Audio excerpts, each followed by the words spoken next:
ಗುರುದೈವಾತ್ ಪರಂ ನಾಸ್ತಿ ತಸ್ಮೈ ಶ್ರೀ ಗುರವೇ ನಮಃ. ಕಾಖಂಡಕಿಯ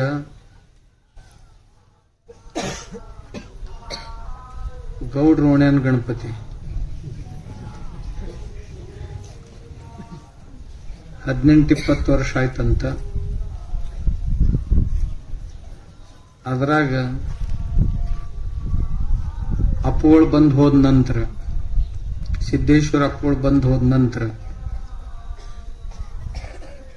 ಅಪ್ಪಗಳ ಜಾಗದಾಗ ಮತ್ತೊಬ್ರು ಅಪ್ಪಗಳು ತಯಾರಾಗ್ಯಾರ. ಇಲ್ಲಿ ಅವ್ರು ತಯಾರು ಮಾಡೇ ಹೋದ್ರು ಹೋಗಾಕ. ಅವಾಗಿನಿಂದ ಊರು ವಾತಾವರಣ ಆಧ್ಯಾತ್ಮಿಕ ಆಗಿ ಪರಿವರ್ತನೆ ಆಯಿತು.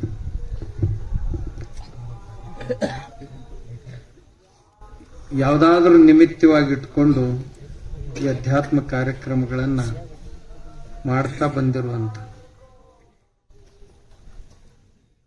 ಶಿವಯೋಗೀಶ್ವರ ಶ್ರೀಗಳ ಚರಣಗಳಲ್ಲಿಯೂ ಇದೀಗ ನಮ್ಮನ್ನೆಲ್ಲ ಹರಿಸಿದಂತ ಪೂಜ್ಯಪಾದರು, ಪ್ರಾತಸ್ಮರಣೀಯರು, ವೇದಾಂತ ವಿದ್ವಾಂಸರು,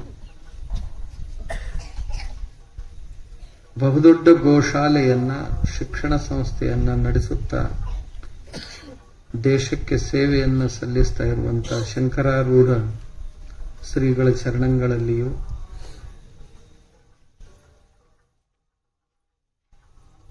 ಗಿರೀಶಾನಂದ ಸ್ವಾಮಿಗಳು, ಬಹುತೇಕ ನಿಮಗೆ ಬಹಳ ಪರಿಚಯ ಅದಾರ ಕಾಣುತ್ತೆ. ಅವ್ರ ಗೆಳೆಯರು ಇನ್ನೊಬ್ರು ಆಚೆ ಕಡೆ ಅದಾರ. ಶರಣಾನಂದ ಶ್ರೀಗಳು, ತಮ್ಮೆಲ್ಲರಿಗೂ ಅನಂತ ಶರಣು ಶರಣಾರ್ಥಿಗಳು.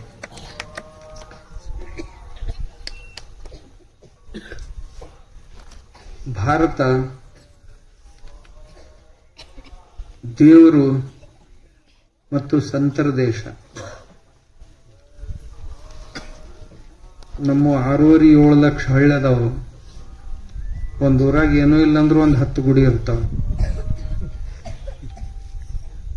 ದೊಡ್ಡ ಊರಾಗಿನ ಬಹಳ ಇರ್ತಾವ. ಮತ್ತ ನಿಂಬು ದೊಡ್ಡ ಊರ ಐತಿ, 10ಕ್ಕಿಂತ ಹೆಚ್ಚದಾವ ಇಲ್ಲಿ ಗುಡಿ. ಇಡೀ ದೇಶದಾಗ ನೋಡಿದ್ರ 1 ಕೋಟಿ ಮ್ಯಾಗ ಗುಡಿಗಳದಾವ, ದೇವರದಾವ. ಇದು ಅಲ್ದ ಮತ್ತ ನಡು ಇಂತಿಂತ ಹಬ್ಬಗಳು ಬರ್ತಾವ. ಮಹಾರಾತ್ರ, ಈಗ ನಾಳೆ ನವರಾತ್ರಿ ಬಂತಂತಂದ್ರ ದೇವಿ ಬರ್ತಾವ, ದುರ್ಗಾದೇವಿ. ಮುಂಚೆ ಈಗ ಗಣಪತಿ ಬಂದಾನ. ಗಣಪತಿ ಹೋಗೋದ್ರಾಗ ಜೊಕಮಾರ್ ಬಂದ್ ಹೊಕ್ಕಾನ, ಹೌದಲ್ಲ? ಮತ್ ಇದ್ರೊಳಗ ಗಣಪತಿ ಬಂದ್ ಮರುದಿವ್ಸನ ಗೌರಿ ಬರ್ತಾಳ, ಗೌರಿ ಗಣಪತಿ ಅಂತ ಹೇಳಿ ಗಂಗಾ ಗೌರಿ ಬರ್ತಾರ ಅವರು. ಇವ್ರವ್ವಕ್ಕೆ ಹಿಂಗ ಹೊಕ್ಕೈತೆ ಅನ್ನೋದ್ರಾಗ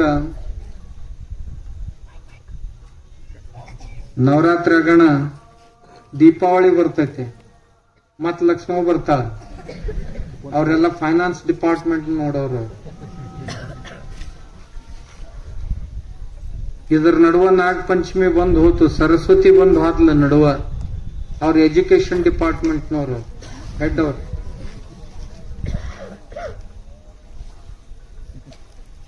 ದೇವಿ ದುರ್ಗಾದೇವಿ ಸಂರಕ್ಷಣಾ ವಿಭಾಗದ ಹೆಡ್. ರಕ್ಷಣಾ ಖಾತೆಯವರು ಅವರು. ಅಷ್ಟಾಗೋದ್ರಾಗ ಮತ್ ಶಿವರಾತ್ರಿ ಬರ್ತೈತಿ, ಶಿವ ಮಹಾದೇವನ ಹಬ್ಬದು. ಅದರ ನಡು ಒಳಗ ಇದೇ ತಿಂಗಳದಾಗ ಮೊನ್ನೆ ಕೃಷ್ಣಾಷ್ಟಮಿ ಬಂದು ಹೋಯಿತು. ಶ್ರೀಕೃಷ್ಣನ ಜಯಂತಿ ಉತ್ಸವ ಅದು. ಇಡೀ ದೇಶದ ತುಂಬಾ ಬಹಳ ದೊಡ್ಡ ಪ್ರಮಾಣದಲ್ಲಿ ಅದರ ಆಚರಣೆಯನ್ನ ಮಾಡ್ತಾರೆ. ಮುಂದ ಯುಗಾದಿ ಅಮಾವಾಸ್ಯ ಆತಂತಂದ್ರ 9 ದಿವಸಕ್ಕ ರಾಮನವಮಿ ಅಂತ, ರಾಮ ಹುಟ್ಟಿದ, ಶ್ರೀರಾಮಚಂದ್ರ ಹುಟ್ಟಿದ ದಿವಸ.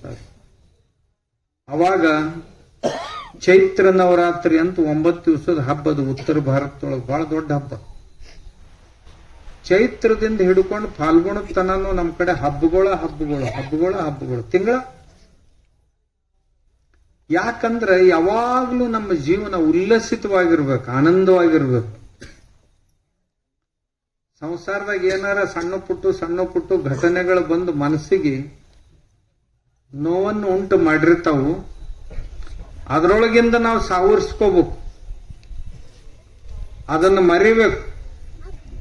ಮರೆತು ದೇವರ ಪಾದಕ್ಕ ಏನಿದ್ದದ್ದನ್ನೆಲ್ಲ ಅರ್ಪಣೆ ಮಾಡಬೇಕು. ಮಾಡಿ ದೇವರ ಮತ್ತೆ ನಮ್ಮನ್ನ ಎದ್ ನಿಲ್ಲಂಗ ಮಾಡಪ್ಪ ಅಂತ ಪ್ರಾರ್ಥಿಸ್ಬೇಕು. ಅದರ ಸಲುವಾಗಿ ಇವೆಲ್ಲ ಹಬ್ಬಗಳನ್ನು ಕೊಟ್ಟು. ನಮ್ಮ ದೇಶದಾಗ ಎಷ್ಟು ಹಬ್ಬ ಅದಾವ ಅಷ್ಟು ಹಬ್ಬಗಳು ಎಲ್ಲಿ ಯಾವ ದೇಶದಾಗೂ ಇಲ್ಲ. ನೀವು ಈ ಕಡೆ ಯುರೋಪ್ದಾಗ ಆದ್ರಿ ಅಂದ್ರೆ ಎಡ್ಡ ಹಬ್ಬ, ಒಂದು ಗುಡ್ ಫ್ರೈಡೆ, ಒಂದು ಕ್ರಿಸ್ಮಸ್. ಅವ ಕೃಷ್ಣ ಹುಟ್ಟಿದ ದಿವಸ ಒಂದು, ಇದು ಯೇಸು ಹುಟ್ಟಿದ ದಿವಸ ಒಂದು, ಆಮ್ಯಾಗ ಅವನ ಶಿಲುಬೆಗೆ ಏರಿಸಿ 3 ದಿವಸಕ್ಕೆ ಇಳಿಸ್ತಾರ. ಇಳಿಸಿದ ನಾವು ಮತ್ತೆ ಹೊಳ್ಳಿ ಜೀವಂತ ಆದ್ನಂತ. ಅದು ಗುಡ್ ಫ್ರೈಡೆ. ಅವತ್ತ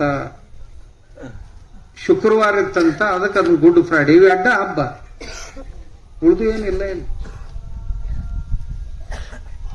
ಇನ್ನೊಂದಿನ ಅರಬ್ ದೇಶದಾಗ ಹೋದ್ರಿ ಅಂತಂದ್ರೆ ಅಲ್ಲಿನೂ ಒಂದ್ 2-3 ಹಬ್ಬ ಅಷ್ಟ, ಮತ್ತೆ ಯಾವಿಲ್ಲ. ನಮ್ಮ ಕಡೆ ಹಬ್ಬಗಳು ಕೊರತೆನೇ ಇಲ್ರಿ. ಹಿಂಗ ಒಂದೇನ್ರ ಕೆಲಸ ಶುರು ಮಾಡ್ಯಾವಂದ್ರ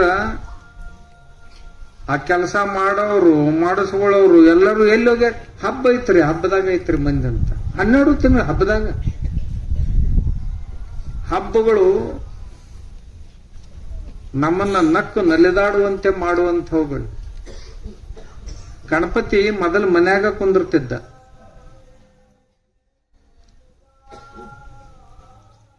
1920ಕ್ಕಿಂತ ಮುಂಚೆ ನಾವು ಯಾವಾಗಲೂ ದೇವ್ರನ್ನ ಹೊರಗೆ ತಂದವ್ರಲ್ಲ. ನಮ್ಮ ದೇಶದ ಜನ ಜಗಲಿ ಮ್ಯಾಗ ಇರಬೇಕು, ನಮ್ಮ ಭಕ್ತಿ ನಮ್ಮಿದು ನಮ್ಮ ಮನ್ಯಾಗ ಇರಬೇಕು ಅಂತ ಬಹಳ ಕಟ್ಟುಪಾಡುಗಳನ್ನು ಹಾಕಿಕೊಂಡಂಥವ್ರು. ಆದ್ರ ಸ್ವಾತಂತ್ರ್ಯ ಸಮರದ ಸಮಯದಲ್ಲಿ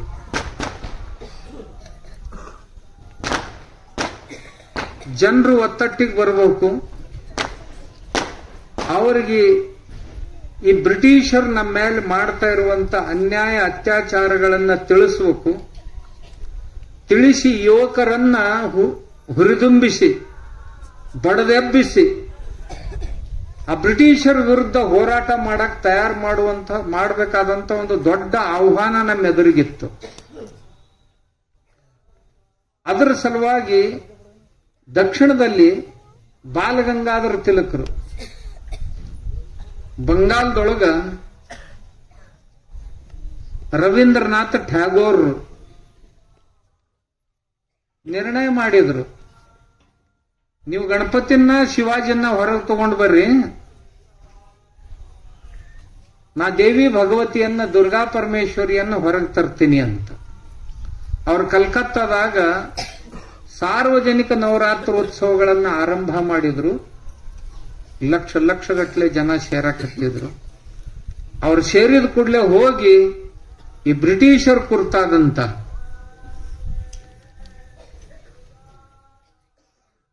ಪ್ರಬೋಧನೆಗಳ ಆರಂಭ ಅದು. ಯಾರು ಬಿಡ್ರಿ ಅಮ್ಮ ಅವ್ರಿಗೆ.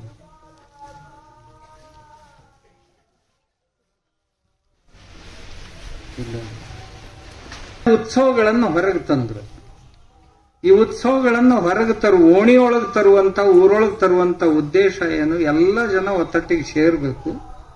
ಸೇರಿದ ನಂತರ ಪ್ರಬೋಧನೆಯ ಕಾರ್ಯ, ಉಪದೇಶದ ಕಾರ್ಯ ನಡಿಬೇಕು. ಅದರಿಂದ ಜನರ ಮನಸ್ಸನ್ನ ಸ್ವಚ್ಛ ಶುದ್ಧ ಮಾಡಬೇಕು.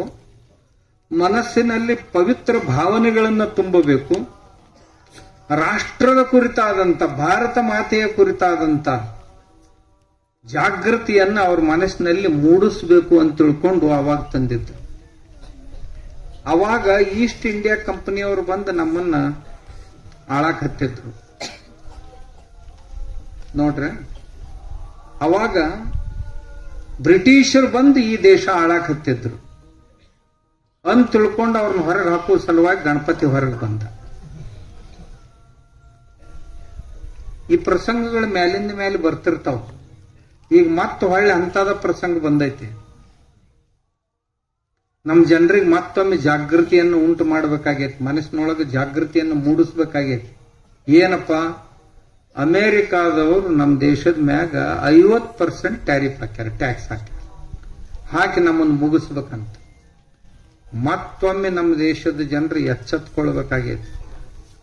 ಅಮೇರಿಕಾದ ಯಾವ ವಸ್ತುವನ್ನು ನಾವು ಭಾರತೀಯರು ಬಳಸೋದ್ರಲ್ಲಿ ಇವ್ರಿಗೆ ಬುದ್ಧಿ ಕಲಿಸ್ತೀವಿ ಅಂತ ಮತ್ತೊಂದು ಸಾರಿ ಈ ಗಣಪತಿ ಉತ್ಸವವನ್ನು ಬಳಸ್ಕೊಳ್ಳುವಂತ ದಿವಸ ಮತ್ತೊಮ್ಮೆ ಬಂದೈತಿ ನಮ್ಗೆ. ಹಿಂಗಂದ್ರೆ ಏನ್ರಿ, ಅಮೇರಿಕಾದವ್ರು ಏನೇನು ಸಾಮಾನು ತಗೊಂಡ್ ನಮಗ್ ಮಾರಕ್ ಬಂದಾರಲ್ಲ, ನಮ್ಮ ರೊಕ್ಕನ ಗೋಳೆ ಮಾಡ್ಕೊಂಡು ಹೋಗಿ ಮತ್ ನಮಗ ಈಗ ಬೆದರ್ಸೋ ಸ್ಥಿತಿ ಆಗದಾರ. ಅವ್ರನ್ನ ಮೆತ್ತಗ ಮಾಡ್ಬೇಕಾದ್ರೆ ಏನ್ ಮಾಡ್ಬೇಕಂತೀರಿ ನೀವು? ಪೆಪ್ಸಿ, ಕೋಕೋ ಕೋಲಾ ಮೊದಲು ಊರ್ ಬಿಟ್ಟು ಓಡಿಸ್ಬೇಕು.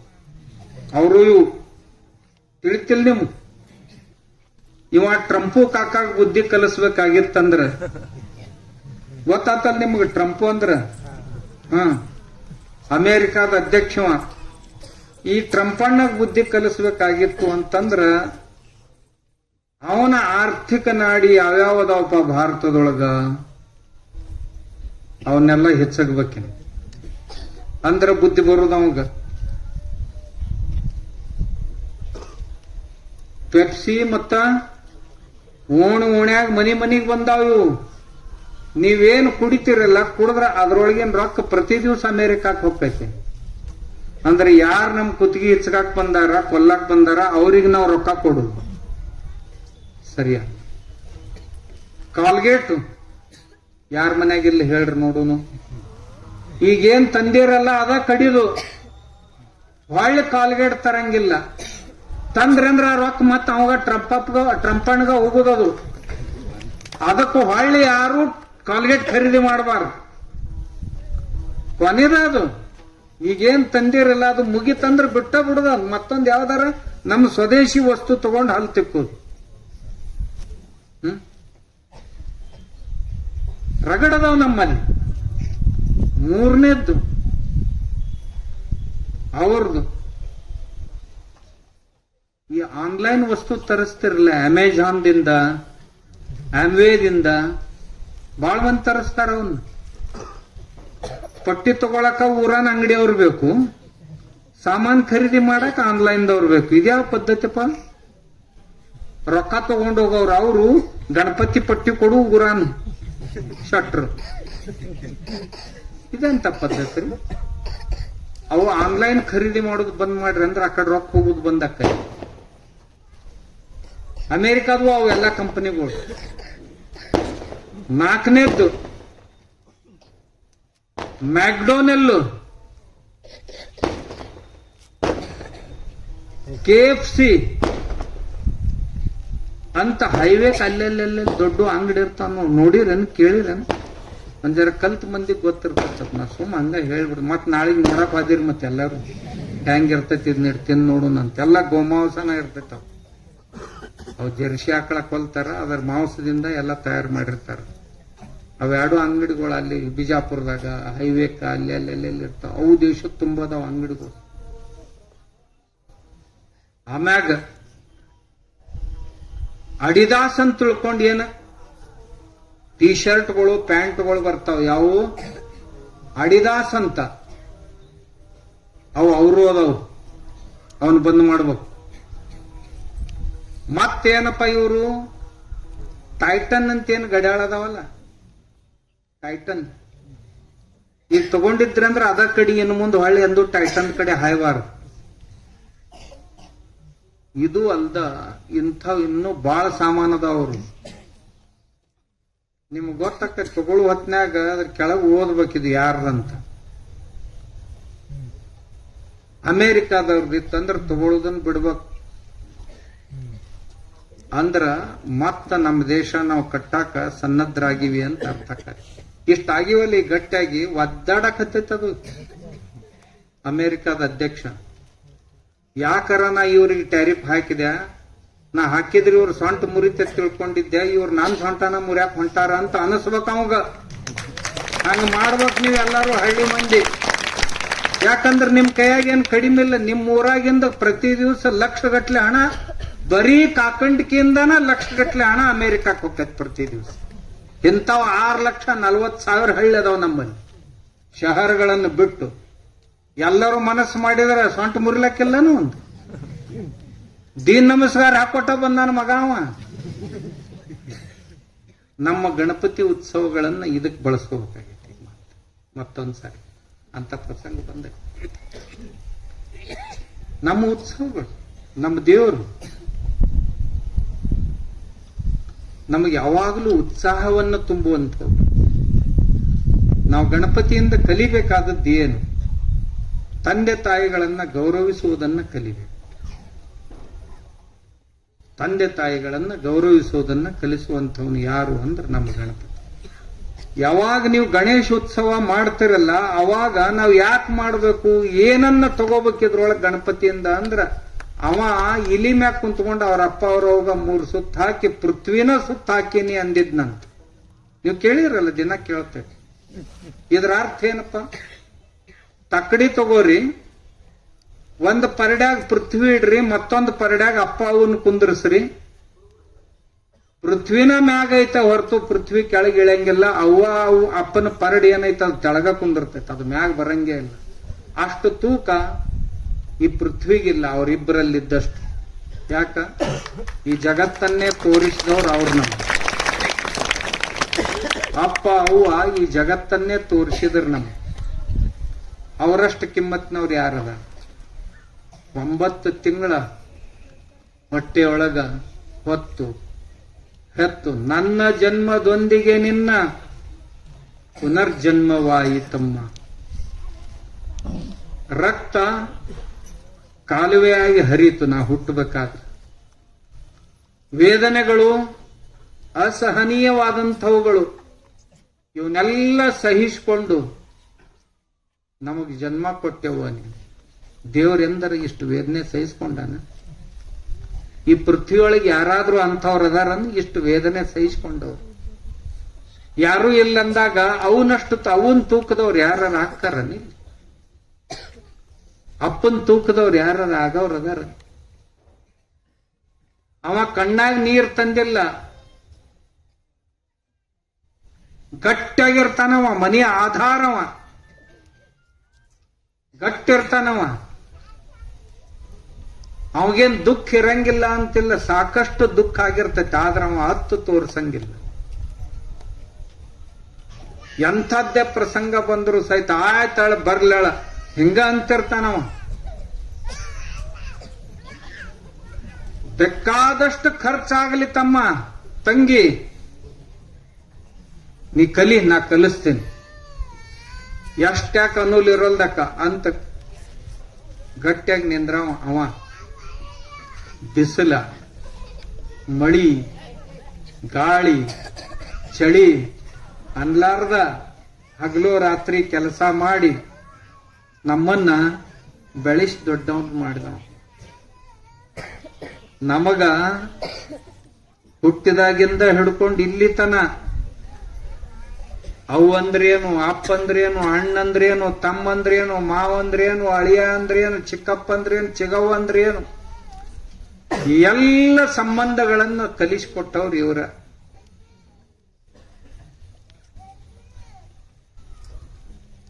ನಾವು ಎಷ್ಟ ಹೊಲಸು ಆಡಿಬಾ ನನ್ನ ಕಂದ ಅಂಗಾಲ ತೊಳೆದೇನ, ತೆಂಗಿನ ಕಾಯಿ ತಿಳಿ ನೀರು, ತೆಂಗಿನ ಕಾಯಿ ತಿಳಿ ನೀರ ತಕ್ಕೊಂಡು ಬಂಗಾರ ಪಾದ ತೊಳೆದೇನ.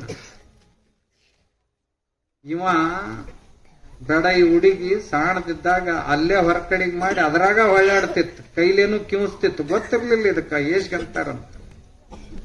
ನೋಡ್ದಕ್ಕಿನ ಓಡಿ ಬಂದ್ಲು,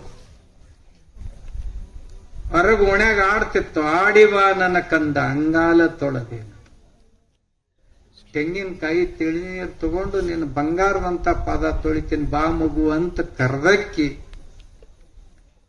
ಈ ಪೃಥ್ವಿಯಲ್ಲಿ ಇವರಿಗೆ ಸಮನಾದಂಥವ್ರು ಯಾರು ಅದಾರೆ? ನಾವು ಅರ್ಥ ಮಾಡ್ಕೊಳ್ತಾ ಇಲ್ಲ. ಏನ್ ನಮ್ಮಾಗೇನ್ ದೊಡ್ಡ ಉಪಕಾರ ಮಾಡ್ಯಾರನಂತ ಒಂದೇ ಮಾತಿನಾಗ ಬಾಳ ಇತ್ತೀಚೆಗೆ ಕಲ್ತವ್ರು ಚಡ್ಡಪ್ಪಗಳು ಅಂತಿರ್ತಾರ. ಅವರು ಯಾವಾಗ ಅಪ್ಪ ಅಕ್ಕಾರಲ್ಲ ಅವಾಗ ಗೊತ್ತಾಕೈತಿ, ಅಲ್ತನ ಗೊತ್ತಾಗುದಿಲ್ಲ. ಅಪ್ಪ ಅಂದ್ರೇನು ಅವು ಅಂದ್ರೇನು ಯಾವಾಗ ಗೊತ್ತಾಗುತ್ತಂದ್ರೆ ಅವಾಗ ಗೊತ್ತಾಗ.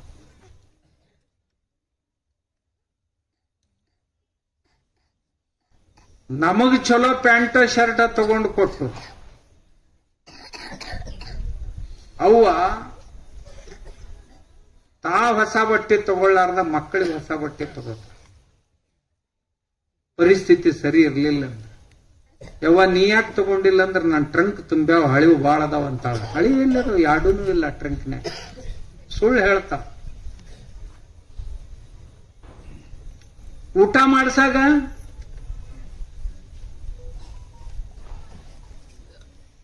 ಮಕ್ಕಳು ಉಣ್ಣೋಕ್ಕಿಂತ ಮುಂಚೆ ಎಂದರ ಅವು ಉಂಡಾಳ.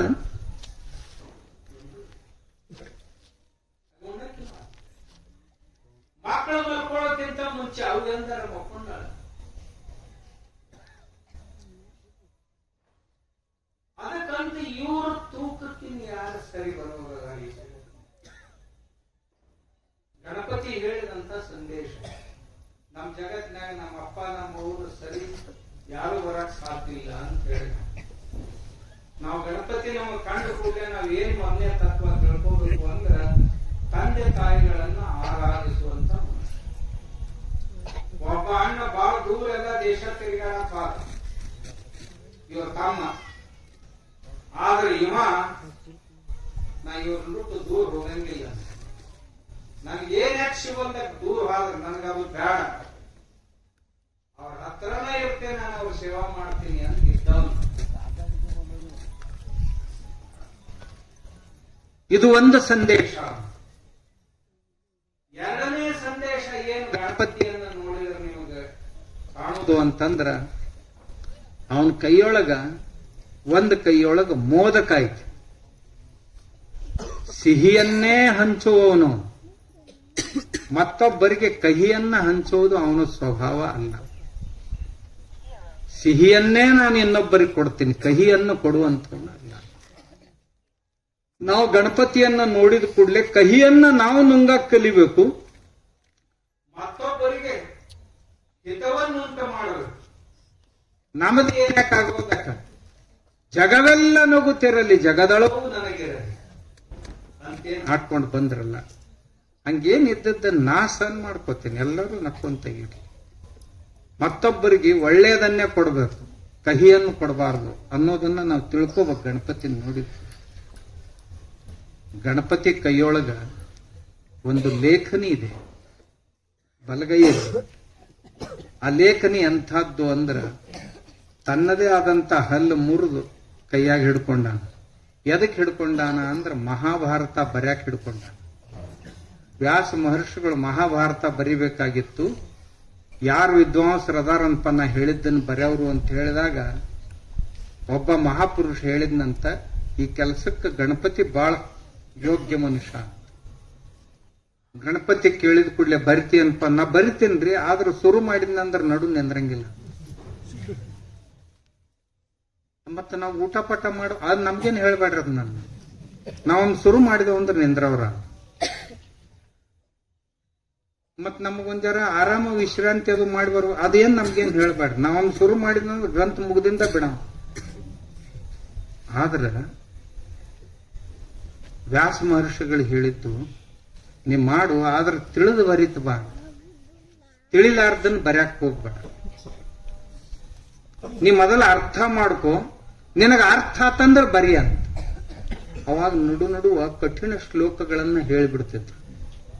ಅವು ಕಠಿಣ ಶ್ಲೋಕಗಳಂದ್ರೆ ಬೆಡಗಿನ ವಚನಿದ್ದಂಗ. ಈಗ ಹಾಡ್ತಿರಲ್ಲ ನೀವು, ಕೋಡಗನ್ನ ಕೋಳಿ ನುಂಗಿತ್ತ ನೋಡವ್ವ ತಂಗಿ, ಕೋಡಗನ್ನ ಕೋಳಿ ನುಂಗಿತ್ತ ಅಂತ ಹೇಳುದಿಲ್ರಿ, ಹಾಡೋದಿಲ್ರಿ. ಕೋಡಗ ಅಂದ್ರ ಮಂಗ್ಯ, ಮಂಗ್ಯ ಅಂದ್ರ ಮನಸ್ಸು.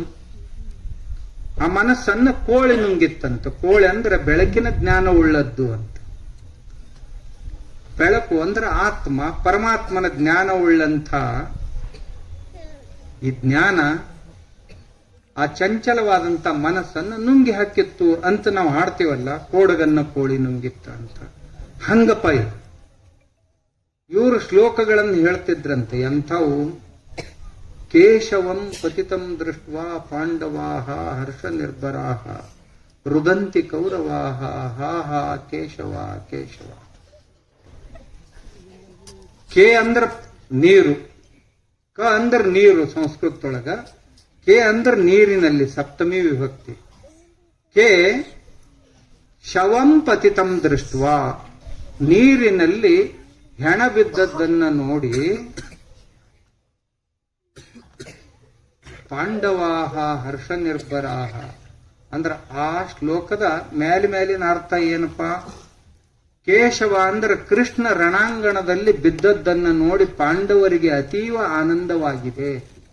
ಪಾಂಡವಾಹ ಹರ್ಷ ನಿರ್ಭರಾಹ ರುದಂತಿ ಕೌರವಾಹ, ಕೌರವರು ಬಹಳ ಅಳಕತ್ತಾರಂತ ಬಿದ್ದು. ಆಹಾ ಕೇಶವ, ಅಯ್ಯೋ ಕೇಶವ ವಾದಲ್ಪ ಅಂತ ಎಂದರ ಸಾಧ್ಯ ಐತಾನೆ? ಇಲ್ಲ. ಹಾಗಾದ್ರೆ ಈ ಶ್ಲೋಕದ ಅರ್ಥ ಏನು? ಕೇಶವಂ ಪತಿತಂ ದೃಷ್ಟ್ವಾ, ನೀರಿನಲ್ಲಿ ಶವ ಬಿದ್ದುದನ್ನು ನೋಡಿ ಪಾಂಡವ ಅಂದ್ರ ಮೀನುಗಳು. ಪಾಂಡವ ಶಬ್ದಕ್ಕೆ ಅರ್ಥ ಏನು ಅಂದ್ರೆ ಮೀನುಗಳು ಬಹಳ ಹರ್ಷಭರಿತವಾಗಿವೆ ಅಂತ. ಯಾಕಂದ್ರ ತಿಂಗಳಗಟ್ಲೆ ತೀರಂಗಲ್ಲ ಅಷ್ಟು ಬಿತ್ತಲ್ಪ ನಮ್ಮ ಮುಂದೆ ತಿನ್ನಾಕ ಅಂತ. ರುದಂತಿ ಕೌರವಾಹ, ನೀರಾಗ ಒಳಗೆ ಹೋಗೈತ. ರುದಂತಿ ಕೌರವಾಹ, ಅಳ್ತಿದ್ರಂತ ಕೌರವರು. ಹಂಗಂದ್ರೆ ಏನಪ್ಪ? ಕೌ ಅಂದ್ರ ಕಾಗಿ, ಕೌ ಅಂದ್ರೆ ಕಾಗಿ, ರವಾಹ ಅಂದ್ರ ಅಳುದು. ಕಾಗೆಗಳ ಅಳ್ತಿದ್ದು ಅಂತ. ಹಾ ಹಾ ಕೇಶವ ಕೇಶವ. ಅಲ್ಲೋ ದಂಡಿಗೆ ಬಿದ್ದಿದ್ರೆ ನಮ್ ಕೆಲಸ ಆಗಿತ್ತು, ನೀರಾಗ ಹೋಗಿ ಯಾಕೆ ಬಿದ್ದಿ ಅಂತ ಹೆಣಸಲಾಗಿ ಅಳ್ತಿದ್ದು ಅಂತ. ಇದು ಅದರ ಅರ್ಥಪ. ಹಿಂಗ ಅರ್ಥ ತಿಳ್ಕೊಂಡು ಬರೀತನೂ ಇವಾಗ ದೌಡ್ ಹೊಳಿತಿದ್ದಿಲ್ಲ, ಅದನ್ನ ತಿಳ್ಕೊಂಡು ಬರೀದ್ರಾಗ ಹೋದ ಜಳಕ ಪಳಕ ಮಾಡ್ಕೊಂಡು ಬರ್ತಿದ್ದ ಅಂತ ಬುದ್ಧಿವಂತ. ತನ್ನ ಹಲ್ಲು ಐತಲ್ಲ, ಒಂದ್ ಹಲ್ಲು ಹಾದ್ರೆ ಹೋಗೋದಕ್ಕ ಇದು ದೊಡ್ಡ ಗ್ರಂಥ, ಇದಕ್ಕೆ ಲೇಖನಿ ಸವಿಬಾರದು ಅಂತ ಅದನ್ನ ಮುರಿದು ಜಗತ್ತಿಗೆ ಜ್ಞಾನ ಕೊಡುವ ಸಲುವಾಗಿ ಸಮರ್ಪಣೆ ಮಾಡ್ಕೊಂಡಿದ್ನಂತ ಗಣಪತಿ. ಇದು ಸಮರ್ಪಣೆಯ ಪ್ರತೀಕ ಅವನ ಹಲ್ಲು. ಅವನ ಕೈಯೊಳಗ, ಅವನ ಮುಂದ ಒಂದು ಕೈಯೊಳಗ ಚಕ್ರ ಐತಿ, ಒಂದು ಕೈಯೊಳಗ ಪಾಶ ಐತಿ. ಯಾರಾದ್ರೂ ಭಕ್ತರು ಬಂದ್ರು ಅಂದ್ರ ನನಗೆ ಇಂಥಿಂಥ ವಿಷಯಗಳಿಂದ ಬಹಳ ತೊಂದರೆ ಅಂದ್ರ ಅವುಗಳನ್ನ ಪಾಶವನ್ನು ಒಗೆದು ಜಕ್ಕೊಂಡು ಹೋಗ್ತಿದ್ನಂತ. ಯಾರೋ ಬಂದ್ರಂತ, ಒಬ್ಬ ರಾಕ್ಷಸವ ಬಹಳ ತೊಂದರೆ ಕೊಡ್ತಿದ್ದ.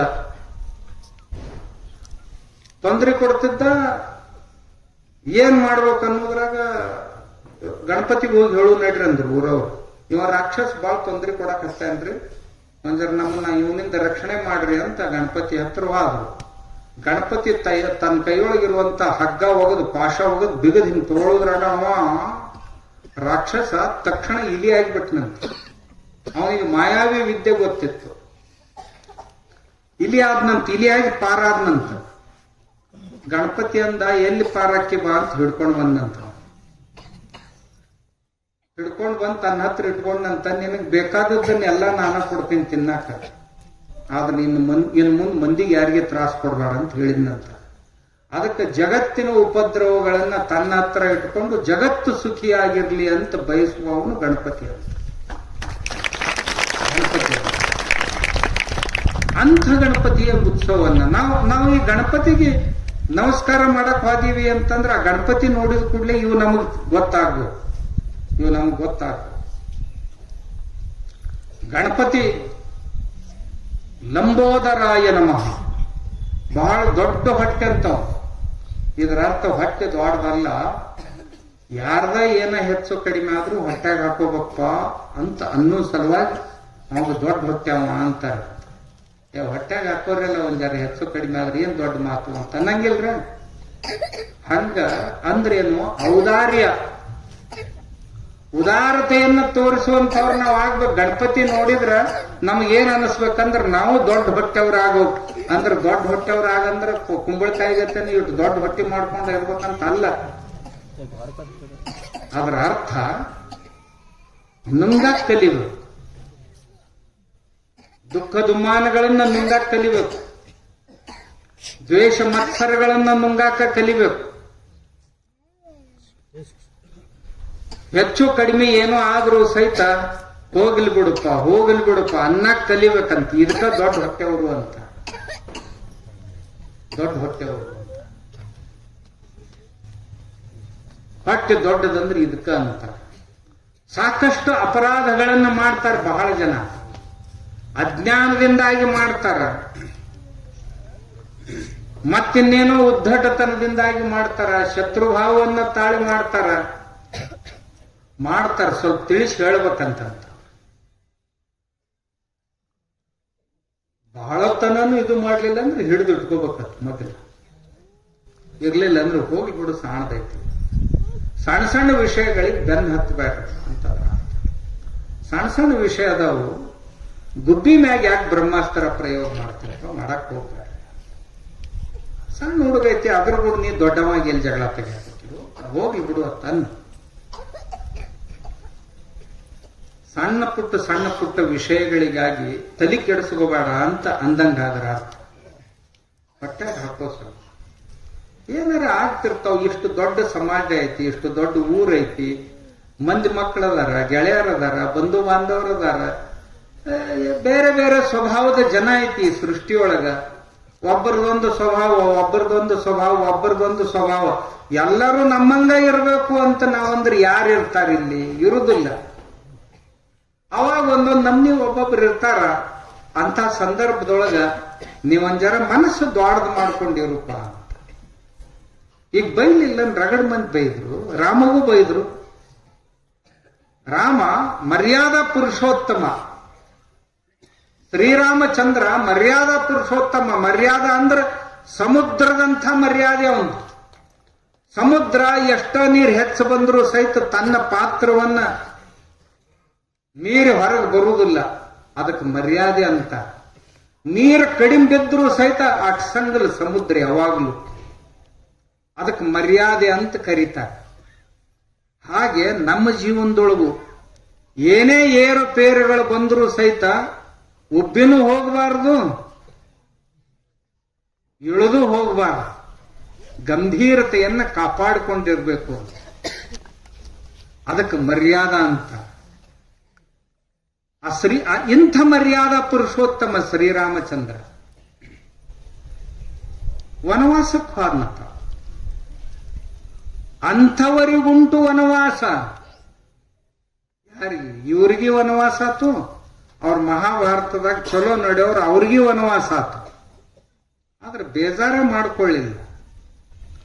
ಏನಪ್ಪಾ ಅಂತವ್ರಿಗೆ ವನವಾಸ ಆಗೈತಂತ ನಾವು ಯಾಕೆ ಗಿಡದ ಸೊಪ್ಪು, ಯಾ ಗಿಡ ತಪ್ಪಲ, ಯಾಕಷ್ಟು ಉರ್ದಾಡ್ತೀನಿ ಅಂತ ಮನಸ್ಸಿಗೆ ಸಮಾಧಾನ ಹೇಳ್ಕೋಬೇಕಂತ. ಮನಸ್ಸಿಗೆ ಸಮಾಧಾನ ಇದು ನಾವು ಕಲಿಬೇಕಾದದ್ದು. ದೇವರಿಂದ ನಾವು ಇದನ್ನು ಕಲಿಬೇಕಾದದ್ದು. ರಾಮನಿಗೇನು ತೊಂದರೆಗಳಾಗ್ಲಿಲ್ಲ. ಅಡವಿಯೊಳಗೆ ಹೋದನ್ರಿ, ಒಂದ್ ಸಾರಿ ಪ್ರಸಂಗ ಹೆಂಗ್ ಬಂತು ಅಂದ್ರೆ, ಈ ಗಂಡ, ಹೆಂಡತಿ ಮತ್ತು ಇವ್ರ ತಮ್ಮ 3 ಮಂದಿ ಕೂಡಿ ಹೊಂಟಿದ್ರು. ಒಬ್ಬ ಕಬಂಧ ಅಂತಕ್ಕಂಥ ರಾಕ್ಷಸ, ಕಬಂಧ, ಅವ ಕುತ್ತಿಗೆ ಮೇಲಿಂದ ಇರ್ಲಿಲ್ಲಂತ. ಇದೆಲ್ಲ ಒಳಗೆ ಎದ್ಯಾಗ ಸೇರಿತ್ತಂತ. ಕಾಲಿರ್ಲಿಲ್ಲ, ಬರೀ ಉದ್ದನ್ ಕೈ ಇದ್ದು ಅಂತ. ಕುಂತಲ್ಲೇ ಕುಂತ್ಕೊಂಡು ಆ ಕೈಯಿಂದ ಎಷ್ಟು ದೂರದಾಗ ಏನ್ ಸಿಗ್ತಾವಂತ ತಗೊಂಡು ತಿಂತಿದ್ನಂತ. ಅಂತದ್ರ ಇವ್ರು ಸಿಕ್ಕರು. ನಿಮ್ಮನ್ ಮುಗಿಸೇ ಬಿಡ್ತೀನಿ ಅಂದ. ಅಂದು 3 ಮಂದಿಯನ್ನು ಹಿಚ್ಚಗಾಕ ನಿಂತ. ಅಂಥ ಪ್ರಸಂಗದಲ್ಲಿಯೂ ಸಹಿತ ಬಹಳ ಸಿಟ್ಟು ಬಂದಿತ್ತು ಶ್ರೀರಾಮಚಂದ್ರನಿಗೆ. ನಮ್ ಚಿಕ್ಕಮ್ಮ ಹಿಂಗ್ಯಾಕ್ ಮಾಡಿದ್, ನಮ್ಮನ್ನ ಯಾಕೆ ಅಡವಿಗಟ್ಟಿದ್ಲು ಅಂತ ಮನಸ್ಸಿನಾಗ ಬಂದಿತ್ತು. ಬಂದದ್ದನ್ನ ಇನ್ನು ಮುಂದ ಅವ್ರ ಚಿಕ್ಕಮ್ಮಗೆ ಏನ್ರ ಅನ್ಬೇಕು ಅಂತ ಮನಸ್ಸಿನಾಗ ಬಂದಿತ್ತು. ಅಷ್ಟ್ರೊಳಗ ಅವಂದ ಅಂತರ್ ಮನಸ್ಸು ಹೇಳ್ತಂತ, ನೋಡಪ್ಪ, ನಿಜವಾಗಿ ಸಂಯಮ ಪಾಲಿಸೋದ ಅದಕ್ಕೆ ಯೋಗ್ಯ ಸಮಯ ಅಂದ್ರೆ ಇದ. ಹರಿ ಹಾಯಕ್ ಹೋಗ್ಬೇಡ. ನೀ ಹರಿ ಹಾಯೋದ್ರಿಂದ ನಿನಗೂ ಏನೂ ಸಮಾಧಾನ ಇಲ್ಲ, ಯಾರಿಗೆ ನೀ ಹರಿ ಹಾಯ್ತಿ ಅವರು ಇಲ್ಲಿಲ್ಲ. ಯಾಕೆ ಮನಸ್ಸಿಗೆ ನೋವು ಮಾಡ್ಕೋತಿ? ಸಮಾಧಾನ ಮಾಡ್ಕೋ. ಆ ಕಬಂಧನಿಗೆ ಒಂದು ವರ ಕೊಟ್ಟಿದ್ದ ದೇವರು ಏನಂತ, ಅವ ಇಚ್ಛಾಮರಣಿ ಆಗಿದ್ದ, ಅವನ್ ಕೊಲ್ಲಕ್ಕೆ ಯಾರಿಗೆ ಸಾಧ್ಯ ಇರಲಿಲ್ಲ. ಇವ್ರು 3 ಮಂದಿ ಶಿಷ್ಯರು ನಿಮ್ಮನ್ನು ತಿಂದ ಹಾಕ್ತೇನಂದ. ಹೆಗಲ್ ಮ್ಯಾಗ ಕುಂದರ್ಸ್ಕೊಂಡಿದ್ದ 3 ಮಂದಿನ. ಅವಾಗ ರಾಮಂದ, ತಮ್ಮ ಹೆಂಗು ಇವಾಗ ಮರಣನೇ ಇಲ್ಲ, ನಾವು ಕೊಲ್ಲಕ ಸಾಧ್ಯ ಇಲ್ಲ ಇವನ್ನ, ನಮ್ಮ ಅಸ್ತ್ರ ಶಸ್ತ್ರಗಳು ಯಾವ ನಡೆಯಂಗಿಲ್ಲ ಇವನ್ ಮ್ಯಾಗ. ಕೊನೆಗೆ ರಾಮ ಹೇಳ್ದ ಲಕ್ಷ್ಮಣಗ, ನಾ ಈ ಕೈ ಗಟ್ಟಿ ಹಿಡಿತೀನಿ, ಇವನು ಎಡ್ಡು ನೀ ಇಲ್ಲಿ ಕತ್ತರಿಸಿ ಬಿಡು ಅಂತ. ಇವ ಎಲ್ಲ ಈ 2 ಕೈಲೇನೆ ಎಲ್ಲ ಆಟ ಆಡಕತ್ತಾನ ಹೌದಿಲ್ಲ, ಇವಾಗ ಮರಣ ಇರ್ಲಿಕ್ಕೆ ಬಿಡೋಲ್ದಕ್ಕ, ಆದ್ರೆ ಇವೆಡ್ಡು ಕೈ ಕತ್ತರಿಸ್ಬಿಡು, ಉಪವಾಸ ತಪ್ಪ ನಿಮ್ಮ ಹಿಂದಾಗ. ಲಕ್ಷ್ಮಣ ಕೈನ ಕತ್ತರಿಸಿ ಒಗದ್ ಬಿಟ್ರು, ದಪ್ಪ ಅಂತ ಬಿತ್ತು. ಅದ್ ನಾ ಹೆಂಗ್ ಬದುಕಲಿ ನನ್ನ ನೀ ವಿಚಾರ ಮಾಡಿ. ಆಯ್ತು, ನಾನು ಇಚ್ಛಾ ಮರಣಿ, ಮತ್ ನನ್ನ ಕೈನ ಕತ್ತರಿಸಿರಂದ್ರೆ ನನ್ನ ಸಮಾಧಿ ಮಾಡೇ ಹೋಗ್ರಿ ನೀವು. ಅಲ್ಲಿ ನೀ ಸಾಯಲಾರ್ದ ಸಮಾಧಿ ಹೆಂಗ್ ಮಾಡೋದು ಅಂತ. ದೊಡ್ಡ ತಗ್ಗರ ತೆಗಿರಲ್ಲ, ತಗದ್ ತಗ್ನ್ಯಾಗ ಹಾಕಿ ಮಣ್ಣು ಹಾಕಿ ಮುಚ್ಚಿಬಿಡ್ರಂತ, ನಾ ಜೀವಂತಿದ್ದಾಗ.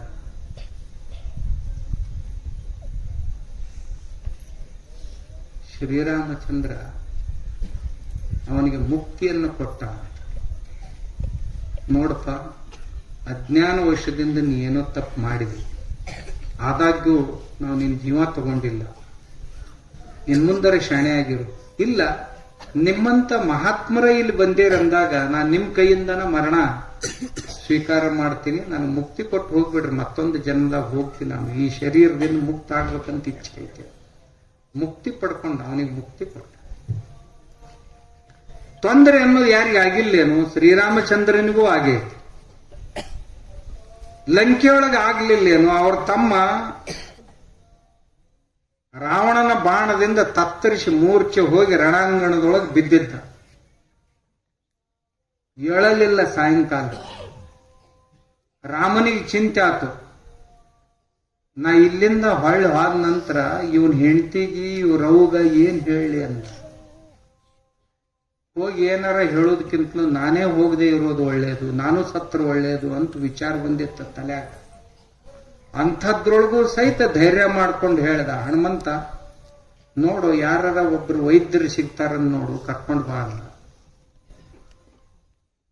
ಜಡ್ಡಾದವ್ರಿಗೆ, ಗಾಯ ಆದವ್ರಿಗೆ ಉಪಚಾರ ಮಾಡಕ್ ವೈದ್ಯರು ಸಿಗ್ತಾರ್ರಿ, ಸತ್ತವ್ರಿಗೆ ಉಪಚಾರ ಮಾಡಕ್ ಯಾವ ವೈದ್ಯರು ಸಿಗ್ತಾರ ಅಂತ ಹನುಮಂತ ಅಂತ. ಹನುಮಂತ ಹೋಗ್, ಲಂಕಾದಾಗ ನೀವು ಹೋಗಿ ಬಂದಿ, ಮೊದಲ ಯಾರ ಸಿಗ್ತಾರ ನೋಡು. ಕೇಳ್ದ ಅವನು ಲಂಕಾದಾಗ ಹೋಗಿ, ಚಲೋ ಡಾಕ್ಟರ್ ಯಾರದಾರಿ ಇಲ್ಲಿ ಅಂತ. ನಮ್ಮೂರಾಗ ಚಲೋ ಡಾಕ್ಟರ್ ಅಂದ್ರೆ ಅವನು ಮನ್ಯಾಗ ಏನಿರ್ತಾನಲ್ಲ ಡಾಕ್ಟರ್, ಅವನ ಸುಷೇಣನ್ನ, ಅವನ ಒಬ್ಬ ಚಲೋ ಡಾಕ್ಟರ್. ಅವ್ರ ಮನೆಗೆ ಹಾದ ಡಾಕ್ಟರ್,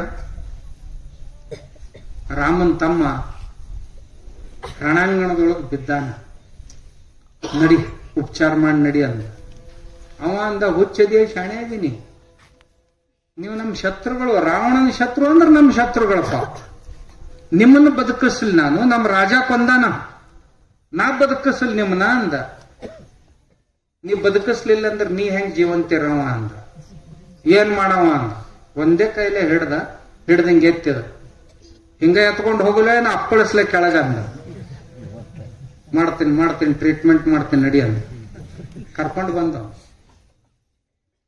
ಬಂದ ಕೂಡ್ಲೆ ತೋರಿಸಿದ, ಅದೇ ಬೆಳದಿಂಗಳ ರಾತ್ರ ತೋರಿಸಿದ, ಲಕ್ಷ್ಮಣ ಬಿದ್ದಿದ್ದ, ಇದಕ್ಕೆ ಸಂಜೀವಿನಿ ಬೇಕು ಅಂದ.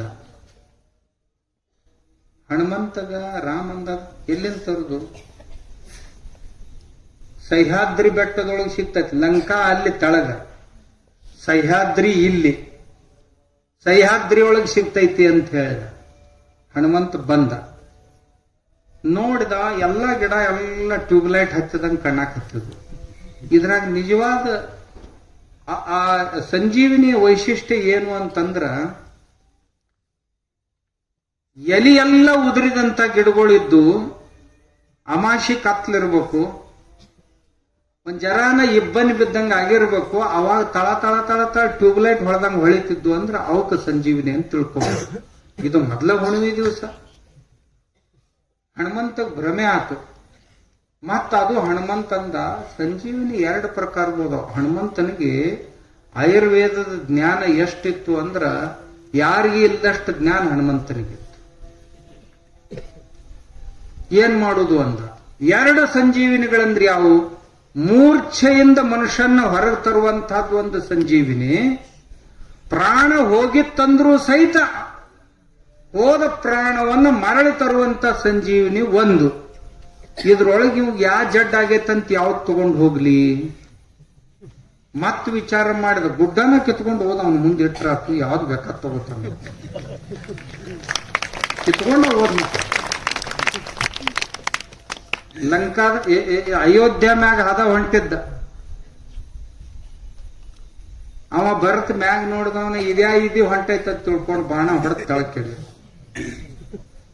ಯಾರನೇ ಅಂತ, ನಾನು ರಾಮನ ದೂತ ಅಂತ. ಎಲ್ಲಿ ಹೊಂಟಿ?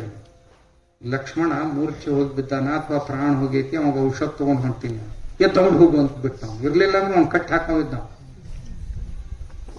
ಹೋದ, ಆ ಸುಷೇಣ ಉಪಚಾರ ಮಾಡಿದ, ಎದ್ದು ಕುಂತ. ತಮ್ಮ ನಾನು ಬದುಕಿಸಿದಪ್ಪ ನೀ ಅಂದ.